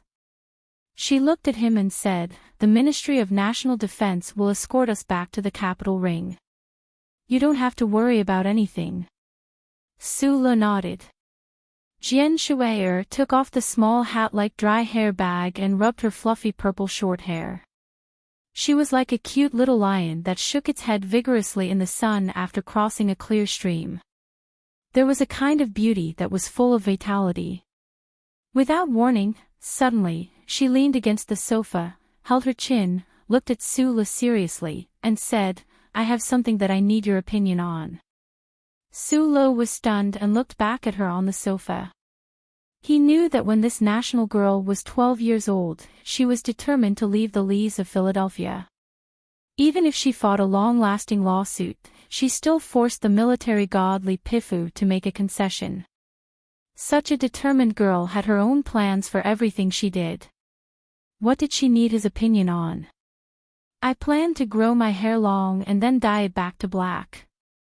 Jian Shuai blinked and said, "What do you think?" Su Li's heart relaxed. It turned out to be such a small matter. However, immediately after, he had a strong feeling in his heart. This bright purple hair was the collective memory of many Federation citizens. It was the trace of his past years. She actually wanted to dye it black. It depends on what you like." He awkwardly scratched the black hair on top of his head and said, "If you want to ask for my opinion, of course I like the color of your hair now." After saying this, Su Lo was suddenly stunned. He immediately thought of something else and looked at the girl on the sofa with astonished eyes. Jian Shuai smiled slightly and looked at him quietly. In fact, she also did not understand why she wanted to ask for Su Li's opinion before she made this decision. Was it just because he was her father's only student, so she felt close to him? Or was it because she had gotten used to trusting him after this period of time together? And at this moment, Su Li's reaction made her confirm that under his sincere face, there was indeed an intelligent heart. "This is my last concert. My contract with Department 23 is about to expire. I will not continue to act in that TV series." The national girl, Jian Shuai, was about to end her acting career. In this period of time that was full of news about war, it was presumably the most shocking news. And Su Lo, other than herself, was the first person in this universe to know of this news. Su Lo looked at her in surprise and was speechless for a long time. When I was young, I left Philadelphia for the capital because I wanted to live a different life. As a star, I could play different roles and live many lives. But later on, I found that I could not live any kind of life. Jian Shui'er cutely stuck out her tongue and said, I can't play a bad woman, I can't act in kissing scenes, I can't act in nude scenes.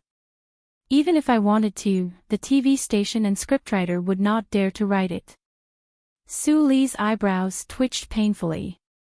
He thought that not to mention the influence of the old man in Philadelphia, if the scriptwriter really dared to write it and the TV station dared to broadcast it, he and the countless audiences in the Federation would be too scared to watch it. Even if they watched, they would cover their hands and open their fingers. They would be extremely shy. He bitterly smiled and said, Last time, I said that you have graduated from the Battleship Command Department, but you know that the old man will never allow you to go to the front line. If you go on a battleship, all the operators will only look at you and it will be easy for an accident to happen. Let's not talk about this. Jian Shui'er slightly lowered her eyes. Her long eyelashes covered her delicate white skin and a long bath towel covered her delicate white legs. You have to be more careful in the front line. As for the things we talked about last time, if it is not easy to investigate, you don't have to. Su Lo was silent. In Luoqiu Airport, he and Jian Shui'er needed an answer to the doubts in their hearts. However, at present, it seemed that the answer was only in the mind of the military god Li Pifu or the emperor of the empire. It was indeed very complicated to find the answer. When we were there last time, I didn't ask about my father. Jian Shui'er slowly raised her head and looked through the floor-to-ceiling window in the direction of the silver beach, where the sound of waves came from in the night. There was a trace of sadness and longing in her big eyes. There was a touch of coldness and disdain on her sharp chin that was probably unique to the Li family. However, after a while, this sadness and longing merged together and turned into some kind of determination. She looked back at Su Lo with squinted eyes. She was not cute but persistent. She said seriously, I really want to know the real story of my father. I really want to know why he became a traitor. Do you want to know? I want to know more than anyone else. Su Li's eyes also narrowed. Don't worry, if one day I know these things, I will immediately inform you, as long as I am still alive. The next day, the entire Victory Concert team came to the Changfeng military base again. Although the fierce battle at the front line was now in full swing and the army's mission was very heavy, the federal military was very clear about the importance of this national girl and this concert in this victory military operation, so they specially held a small farewell ceremony. Because of the news incident last time, Su Lo did not stand next to Jian Shui'er. Instead, he quietly hid in the crowd. He looked at the beautiful figure of Jian Shui'er bathed in the flash in front of him and the submissive by Magnolia behind her. His heart moved slightly. He hoped that the young master of the Zhong family would behave for a few days under his threat and by Magnolia's sharp knife. Military reporters had sharper eyes and deeper information channels than ordinary journalists. The war that broke out in 5460 seemed to have some hidden relationship with Jian Shui'er. They absolutely did not believe that the federal military's victory military operation and this victory concert only had the same name. Countless loud questions sounded on the base landing platform. Flashes lit up from time to time. However, under the control of the Westwoods military publicity department officers, no one dared to ask too many questions. Therefore, Jian Shui'er could use her signature invincible girl smile to silently block these questions. A natural star, if not a star, what else can you do? In the crowd, Su Lo silently looked at the lively scene. On one hand, he thought about the girl's trustworthy announcement last night. On the other hand, he was secretly glad that no reporters discovered his existence. The light battleship on the landing platform had already completed the preparation for takeoff. The unique low buzzing sound of the crystal engine gradually covered the questions and noise in the field. At this moment, Jian Shuier, who was surrounded by the crowd, suddenly flashed an inexplicable smile on her face. She was beautiful and lively with playfulness, which attracted the attention of many reporters. In the shocked eyes of the crowd, the national girl turned around and walked into the crowd. The crowd naturally separated to form a passage. Wearing a light-colored windbreaker, she walked to the front of Su Lo and gently hugged his stiff body. She gently pressed her face against his chest and said with a smile in a voice that only the two of them could hear, "Don't forget that we are on a blind date. I have to explain to the Feiqing family." The reporters and the crowd looked at this scene in disbelief. In an instant, someone reacted and shouted, "It's Lieutenant Colonel Su Lo. So he was hiding here." Su Lo lowered his head and quickly took out a pair of sunglasses and put them on his face. However, in the next moment, countless flashes lit up around him. It was like countless suns trying to evaporate every drop of water in his body that was as stiff as a rock at this time. Jian Shuier smiled and hugged him. She leaned on him and said softly, "Bear with it. The next time we meet again, maybe I will already be a reporter." Su Lo was stunned. He looked down at the beautiful face of the girl in his arms and couldn't speak. "Help me take care of Li Feng on the front line." Jian Shuier stood up straight and gently held his hand. She looked at him and said seriously, "My nephew is very pitiful." At this time, Su Lo could no longer hear the questions of the reporters around him. There was no flash in his eyes, only the beautiful face in front of him. His face was extremely stiff, and was even about to twitch.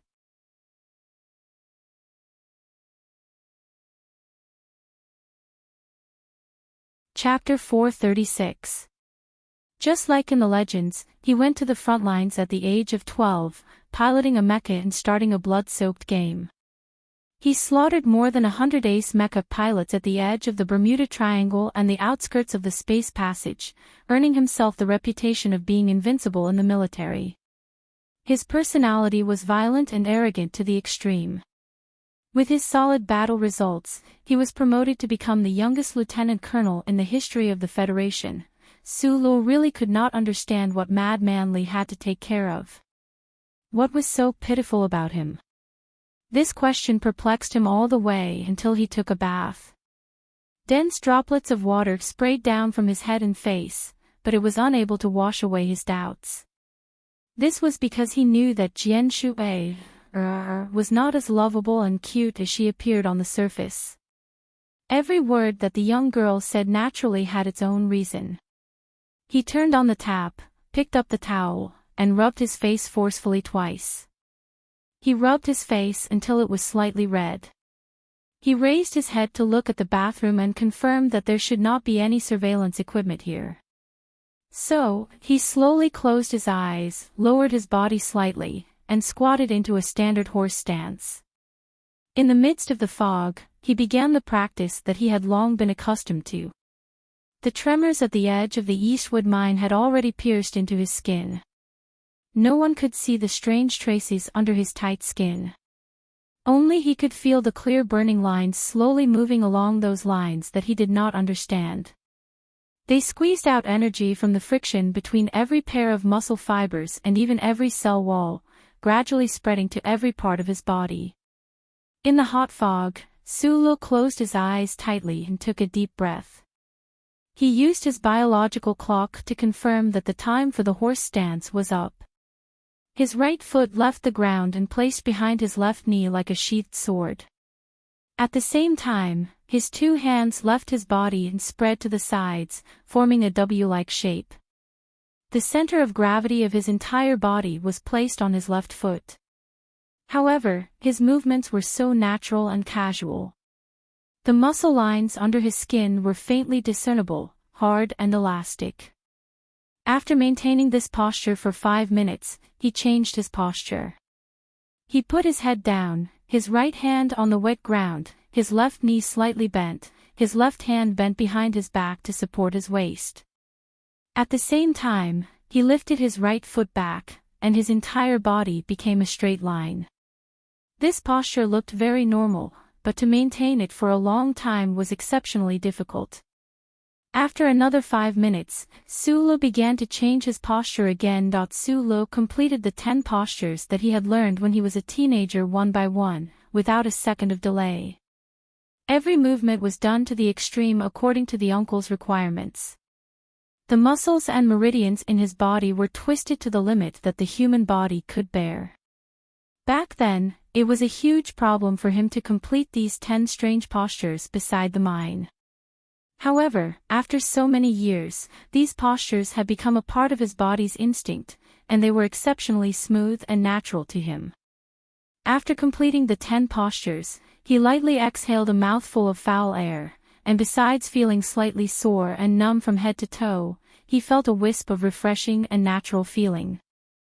Sulo looked at his blurry face in the mirror and scratched his head. Suddenly, a trace of worry appeared on his thick black eyebrows. He did not know if there were geniuses in this universe, but at least he knew very well that so-called geniuses were just hard work that exceeded what normal people could bear. Since he was very young, as long as time allowed, he had never stopped practicing these 10 postures. Being able to have the personal strength that shocked the 7 great families, being able to use the simulation system to control a military mecha and kill everywhere, was actually all due to his silent and determined daily training. However, this time, the battle on planet 5460, the weakness and hunger in his body at the end of the battle reminded Sulo of the many times he had risked his life to kill. He found that his ability had a very difficult flaw to solve, that was, every time he relied on the strange power in his body to split mountains and cut seas, his strength would drain very quickly. As a result, he would only shine for a moment before finally falling into a predicament where he could not continue. This was not difficult to explain. As a mechanical engineer who believed in scientific principles, although Sulo could not explain those mysterious abilities that the uncle had taught him, he could easily explain this phenomenon. Energy was always balanced. In an extremely short period of time, he had exploded with an extremely large amount of strength, or rather energy, then his body would definitely quickly fall into a weakened state. In normal life, jealousy, fighting, causing trouble, and killing people was not a big problem. At most, he would just roll up his sleeves or take off his clothes to have a good time, and then ignore it afterwards. However, now that he was on the front lines of the West Woods, facing those cruel and terrifying Imperial soldiers, this problem was a bit of a headache. He could not just insta-kill several mecha on the battlefield and then wait to be beaten to death, or wait awkwardly for his subordinates or allies to come to his rescue. How could he solve this problem? Sulo narrowed his eyes and stared at his slightly pale self in the mirror, unable to find any answers. Perhaps he could go and ask that old master, or perhaps Li Feng, and perhaps he could find the root of the uncle's strange ability. However, the old master was too high up in the hierarchy, and Madman Li did not have a good impression of himself. The hot fog in the bathroom was gradually sucked in from the ceiling, and the air returned to normal. Sulo turned on the cold water and slowly rubbed his face. He calmed his heart and forcibly suppressed this hidden danger in the deepest part of his heart. After a moment of silence, like a psychic, he opened his mouth slightly and silently said to the depths of his brain, "Old thing, help me keep an eye on Zhongziki's movements." The battle was in full swing. The Federal Central Computer was responsible for the specific calculation and suggestion process of the front lines. Because he was afraid of disturbing the Central Computer's intense work, he had not taken the initiative to contact that great being for a long time. However, this time, he had to make an exception. A string of pure white characters flashed across his left eye. Sulo held the sink with both hands and lowered his head in silence.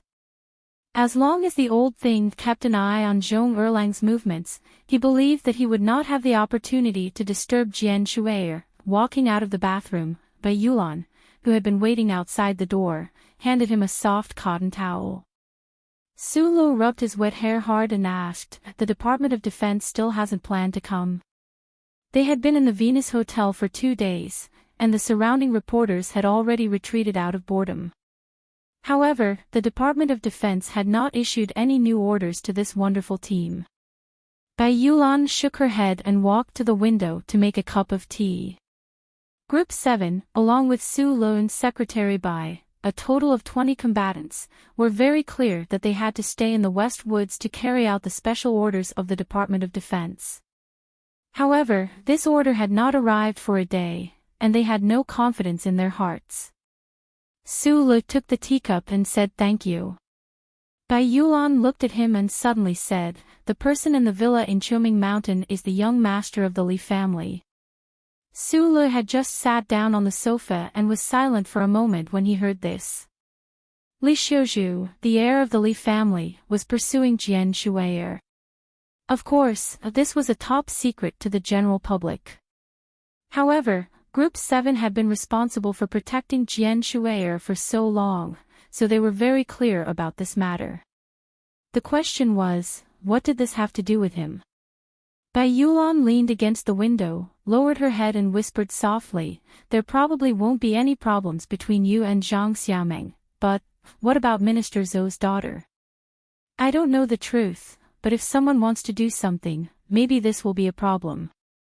Su Li's thick eyebrows rose. He understood what Bai Yulan was trying to remind him of.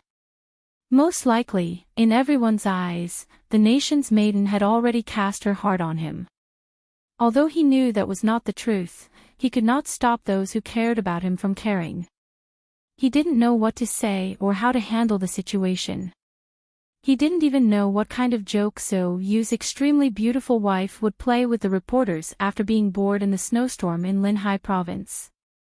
He didn't even know what kind of joke Zhou Yu's extremely beautiful wife would play with the reporters to mock the existence of the nation's maiden, so he put down his teacup and stood up. He told Bai Yulan honestly, "I'm going to repair the mecha." Bai Yulan was stunned, but then obediently took out the black workbench box and followed behind him, walking towards the heavily guarded underground warehouse of the hotel, after an entire night. The iris mark has been confirmed. Bai Yulan rubbed her sore eyes, looked at the miniature screen in her hand, and nodded. Then she raised her head to look at the tall black MX mecha by the wall and said softly. Standing outside the cockpit of the mecha, Su Lu, who was in the middle of a data connection, whistled softly. Then he frowned and looked into the distance. Because at the entrance of the warehouse, a group of military officers was walking in. Lieutenant Colonel Su Lu. A major general wearing the uniform of the West Woods military looked warmly at the young man in the mecha. Su Lu nodded. Because of your outstanding performance during the victorious military operation, the Department of Defense has awarded you the Purple Gold Medal Level 2. The Major General took out a medal from the box of his subordinate beside him and smiled at him, who had just climbed down from the mecha. He lowered his voice and said, "You also know that this is a secret operation, so the award can only be done in secret." Su Lu lowered his head and looked at the glittering medal on the left side of his military uniform. He silently thought that he had already received a Purple Star Medal, the highest grade Purple Dawn Medal, and now he had received a Purple Gold Medal. However, besides the lowest grade Purple Star, it seemed that the rest of the medals could only be left at home to admire. This situation was a little unpleasant. As if guessing what he was thinking, the Major General of the West Woods military reminded him, "At least on the surface of your exclusive mecha, you can paint 10 gold stars." Destroying an Empire mecha was equivalent to painting a gold star. This was the greatest glory of the Federation's mecha warriors. Su Lu was slightly stunned, and then he realized that his battle record on 5460 had already been confirmed by the Department of Defense. Before he could say anything, Bai Yulan, who was standing at the foot of the mecha behind him, had already thrown away the cigarette in her mouth. She smiled and raised the blowtorch in her hand, and began to carefully and attentively paint the gold stars one by one. Perhaps at the same time, on the front line of the faraway West Woods, on the fallen administrative planet filled with black fog and sky full of anti-aircraft artillery fire, between the mournful forest and the wild wilderness, on the rocky mountain in front of the largest landing base built by the Federal Army, the latest model of the Federation's Black MX was slowly retracting its blood-stained alloy chain knife. The base had just repelled a wave of the Empire's ferocious assault, and countless soldiers were staring at the Black MX with fervent and worshipful gazes. This was because in the previous battle, this MX had ruthlessly and incomparably destroyed 11 Empire's mechs.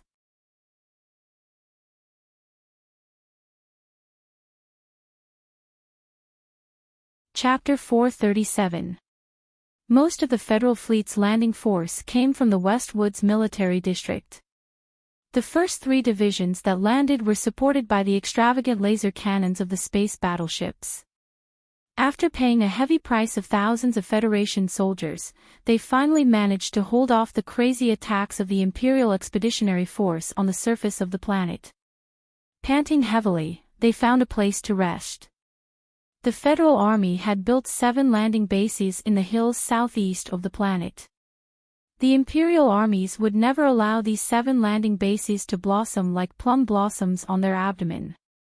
Otherwise, when the main force of the Federation waiting coldly in space used these landing bases to land on the surface of the planet, the isolated Imperial Expeditionary Force would definitely meet with failure.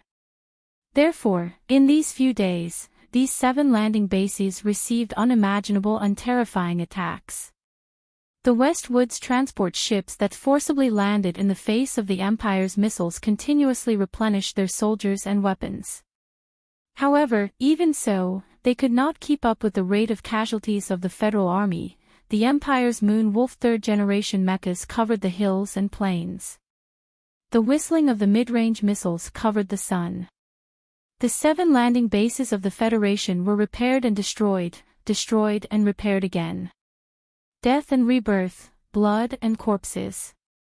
The natural hills surrounding the bases were shaved off by the Empire's firepower. It was obvious how intense the war was. The Chulin base looked very simple.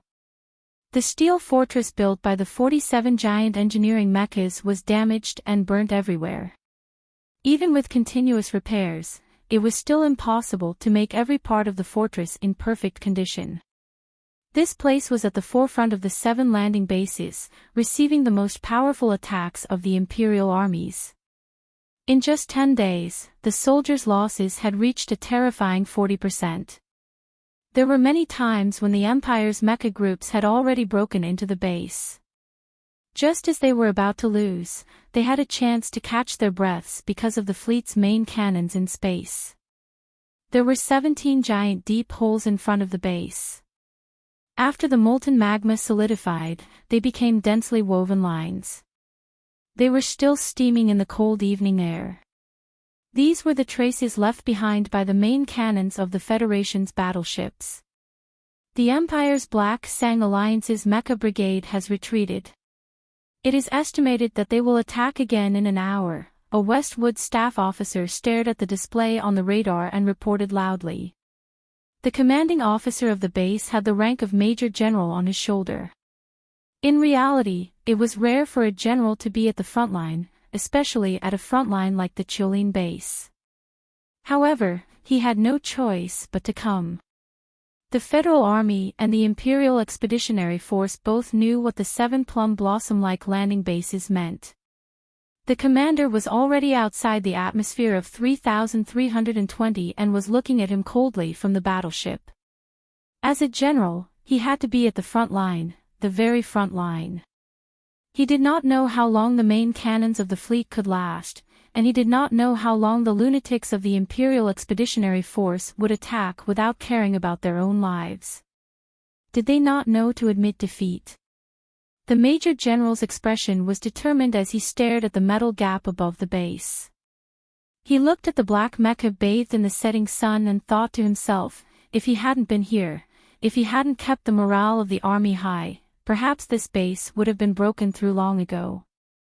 There were many people who had the same thoughts as the Major General. After the battle, the smoke had yet to disperse.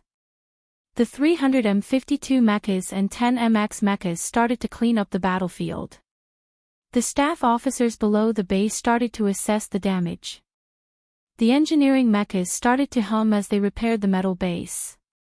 The medics focused on sticking the wounds of the injured soldiers on the medical table.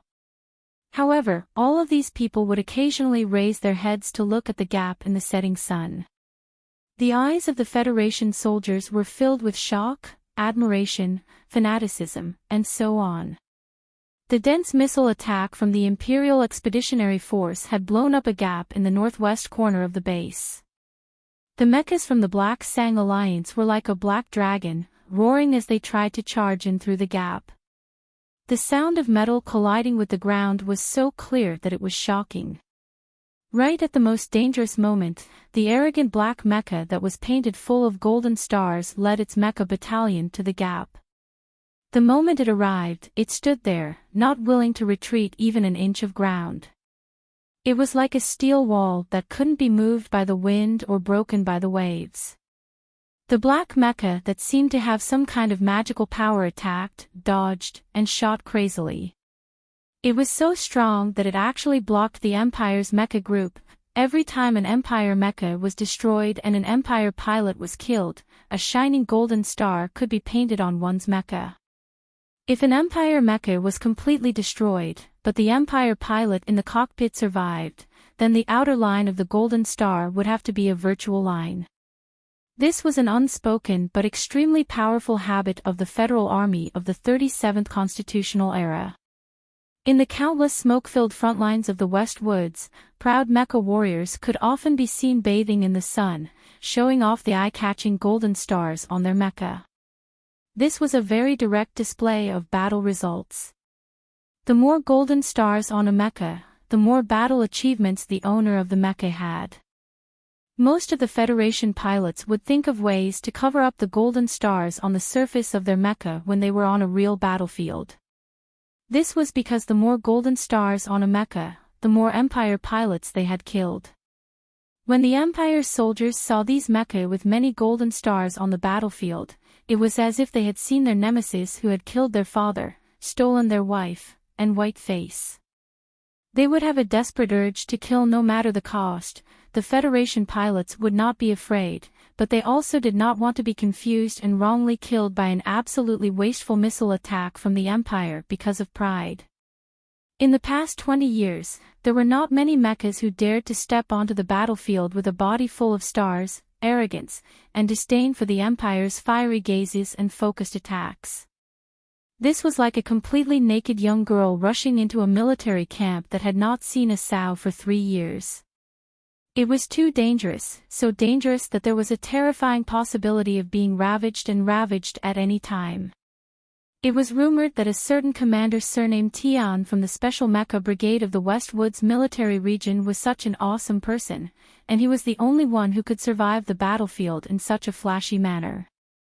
And now there was another person who dared to stand in the twilight with golden stars all over his body, coldly looking at the Empire mecha without retreating even half a step. Because he was the grandson of the god of war, he was Lieutenant Colonel Li Feng. Because he was the young madman who was said to be invincible in the military. In a dark corner of the base, the cockpit of the heavy black mecha slowly opened with the sound of jets. Li Feng jumped down and heavily patted the thick and cold mechanical legs of the mecha. He did not even look at the 3 exclusive mechanics who surrounded him and walked into the temporary base with a dark face. The black mecha behind him was painted with golden stars all over its body, like blooming flowers. It was still very eye-catching in the dark, and for a moment, it was impossible to count how many golden stars there were. Uncle Zhong, I'm a soldier. My mission is to fight at the front lines. Li Feng's body was tall and sturdy like a big tree. His handsome face had a hint of childishness, but there was more arrogance between his eyebrows. He frowned and said into the communicator, "I'll be careful of my own safety, but I can't leave Chiolin." The war in Chiolin was very dangerous. Although he was the strongest warrior on the front lines of the West Woods in recent years, he also had a well-known identity. That identity gave him the right to maintain a secret connection with the highest commander on the front lines of the Space Fleet as a battalion commander of a mecha battalion. However, this identity also made this mecha prodigy feel a little suffocated, because none of his direct superiors dared to put him at the front lines, the most dangerous place, to let the only grandson of the god of war die in his own army, and possibly let the Lees of Philadelphia die without descendants. Who dared to bear this responsibility in the anger of hundreds of millions of people in the Federation? Only Commander Zhong, the true tiger of the West Woods, dared to use Madman Li. However, even he, after personally witnessing the fierce battle on the planet's surface, seeing the scene of Madman Li's mecha almost being annihilated by the crazed mecha of the Empire, also had the thought of transferring him back to space. Turning off the communicator, Li Feng pressed his thin, rosy lips together, wanting to laugh but habitually remaining silent and cold. Only Commander Zhong dared to use him under great pressure, daring to send him to a truly dangerous frontline. He was very clear on this point, so he was very grateful to this uncle who took care of him and watched over his youth on the battlefield. Ever since he was sent to the front lines by the old man when he was 12 years old, he had always lived in the Zhong family's mansion at number 36 Latitude 2 District. From a certain perspective, he was single-handedly trained by that tiger of the Zhong family. However, this was something that even his biological father, who was the dean of number 1 hospital, might not have a deep understanding of. In the Chiolin landing base, which covered an area of 7 square kilometers, the most important thing was the large transport ship landing platform. The Federation soldiers on the base were bathed in blood as they faced the attacks of the Imperial Expeditionary Force. They didn't even have the time to close their eyes, so naturally, they didn't care about any basic necessities. However, Madman Li was special after all. He had his own room and a bathroom with recycled water. Letting the cold underground water wash his tired body, Li Feng lowered his head and leaned against the wall, his body slightly trembling. After so many consecutive days of extreme fighting, his iron-like body felt that it was reaching its limit. In the water, the muscles on the young lieutenant colonel's strong body were well defined. Every muscle seemed to contain an inhuman explosive power, which looked extremely exaggerated. Compared to his body, his head seemed a bit small. After taking a shower, he looked at the time and confirmed that there were still 20 minutes left. Without hesitation, he took out his own pressure box, connected it to the power source, and stuck the electrode to his naked skin. The electric current flowed into the young man's body. He let out a muffled groan. Sweat poured down like a waterfall. The endless pain stimulated the thick veins and blood vessels to the point that they were about to drill out of the copper paper-like skin. Every muscle in his body began to be passively squeezed and rubbed. The pain and soreness followed a certain path and continued to extend. Since he was very young, Madman Li had been practicing like this. If he didn't have the willpower to endure the rare pain in this world, how could he obtain the rare power in this world? How could he paint his mecha with dazzling golden stars? He was like this, and so was Su Lo. Those with great willpower were bound to achieve great things. You're tuning into the LoveLore Library YouTube channel. We're so grateful for your support, and don't forget to subscribe to join us on this incredible journey through captivating stories. Your generosity through donations truly makes a world of difference, as it's the primary source of revenue that allows me to expand and enhance this channel for you. Thank you from the bottom of my heart for being a part of this adventure.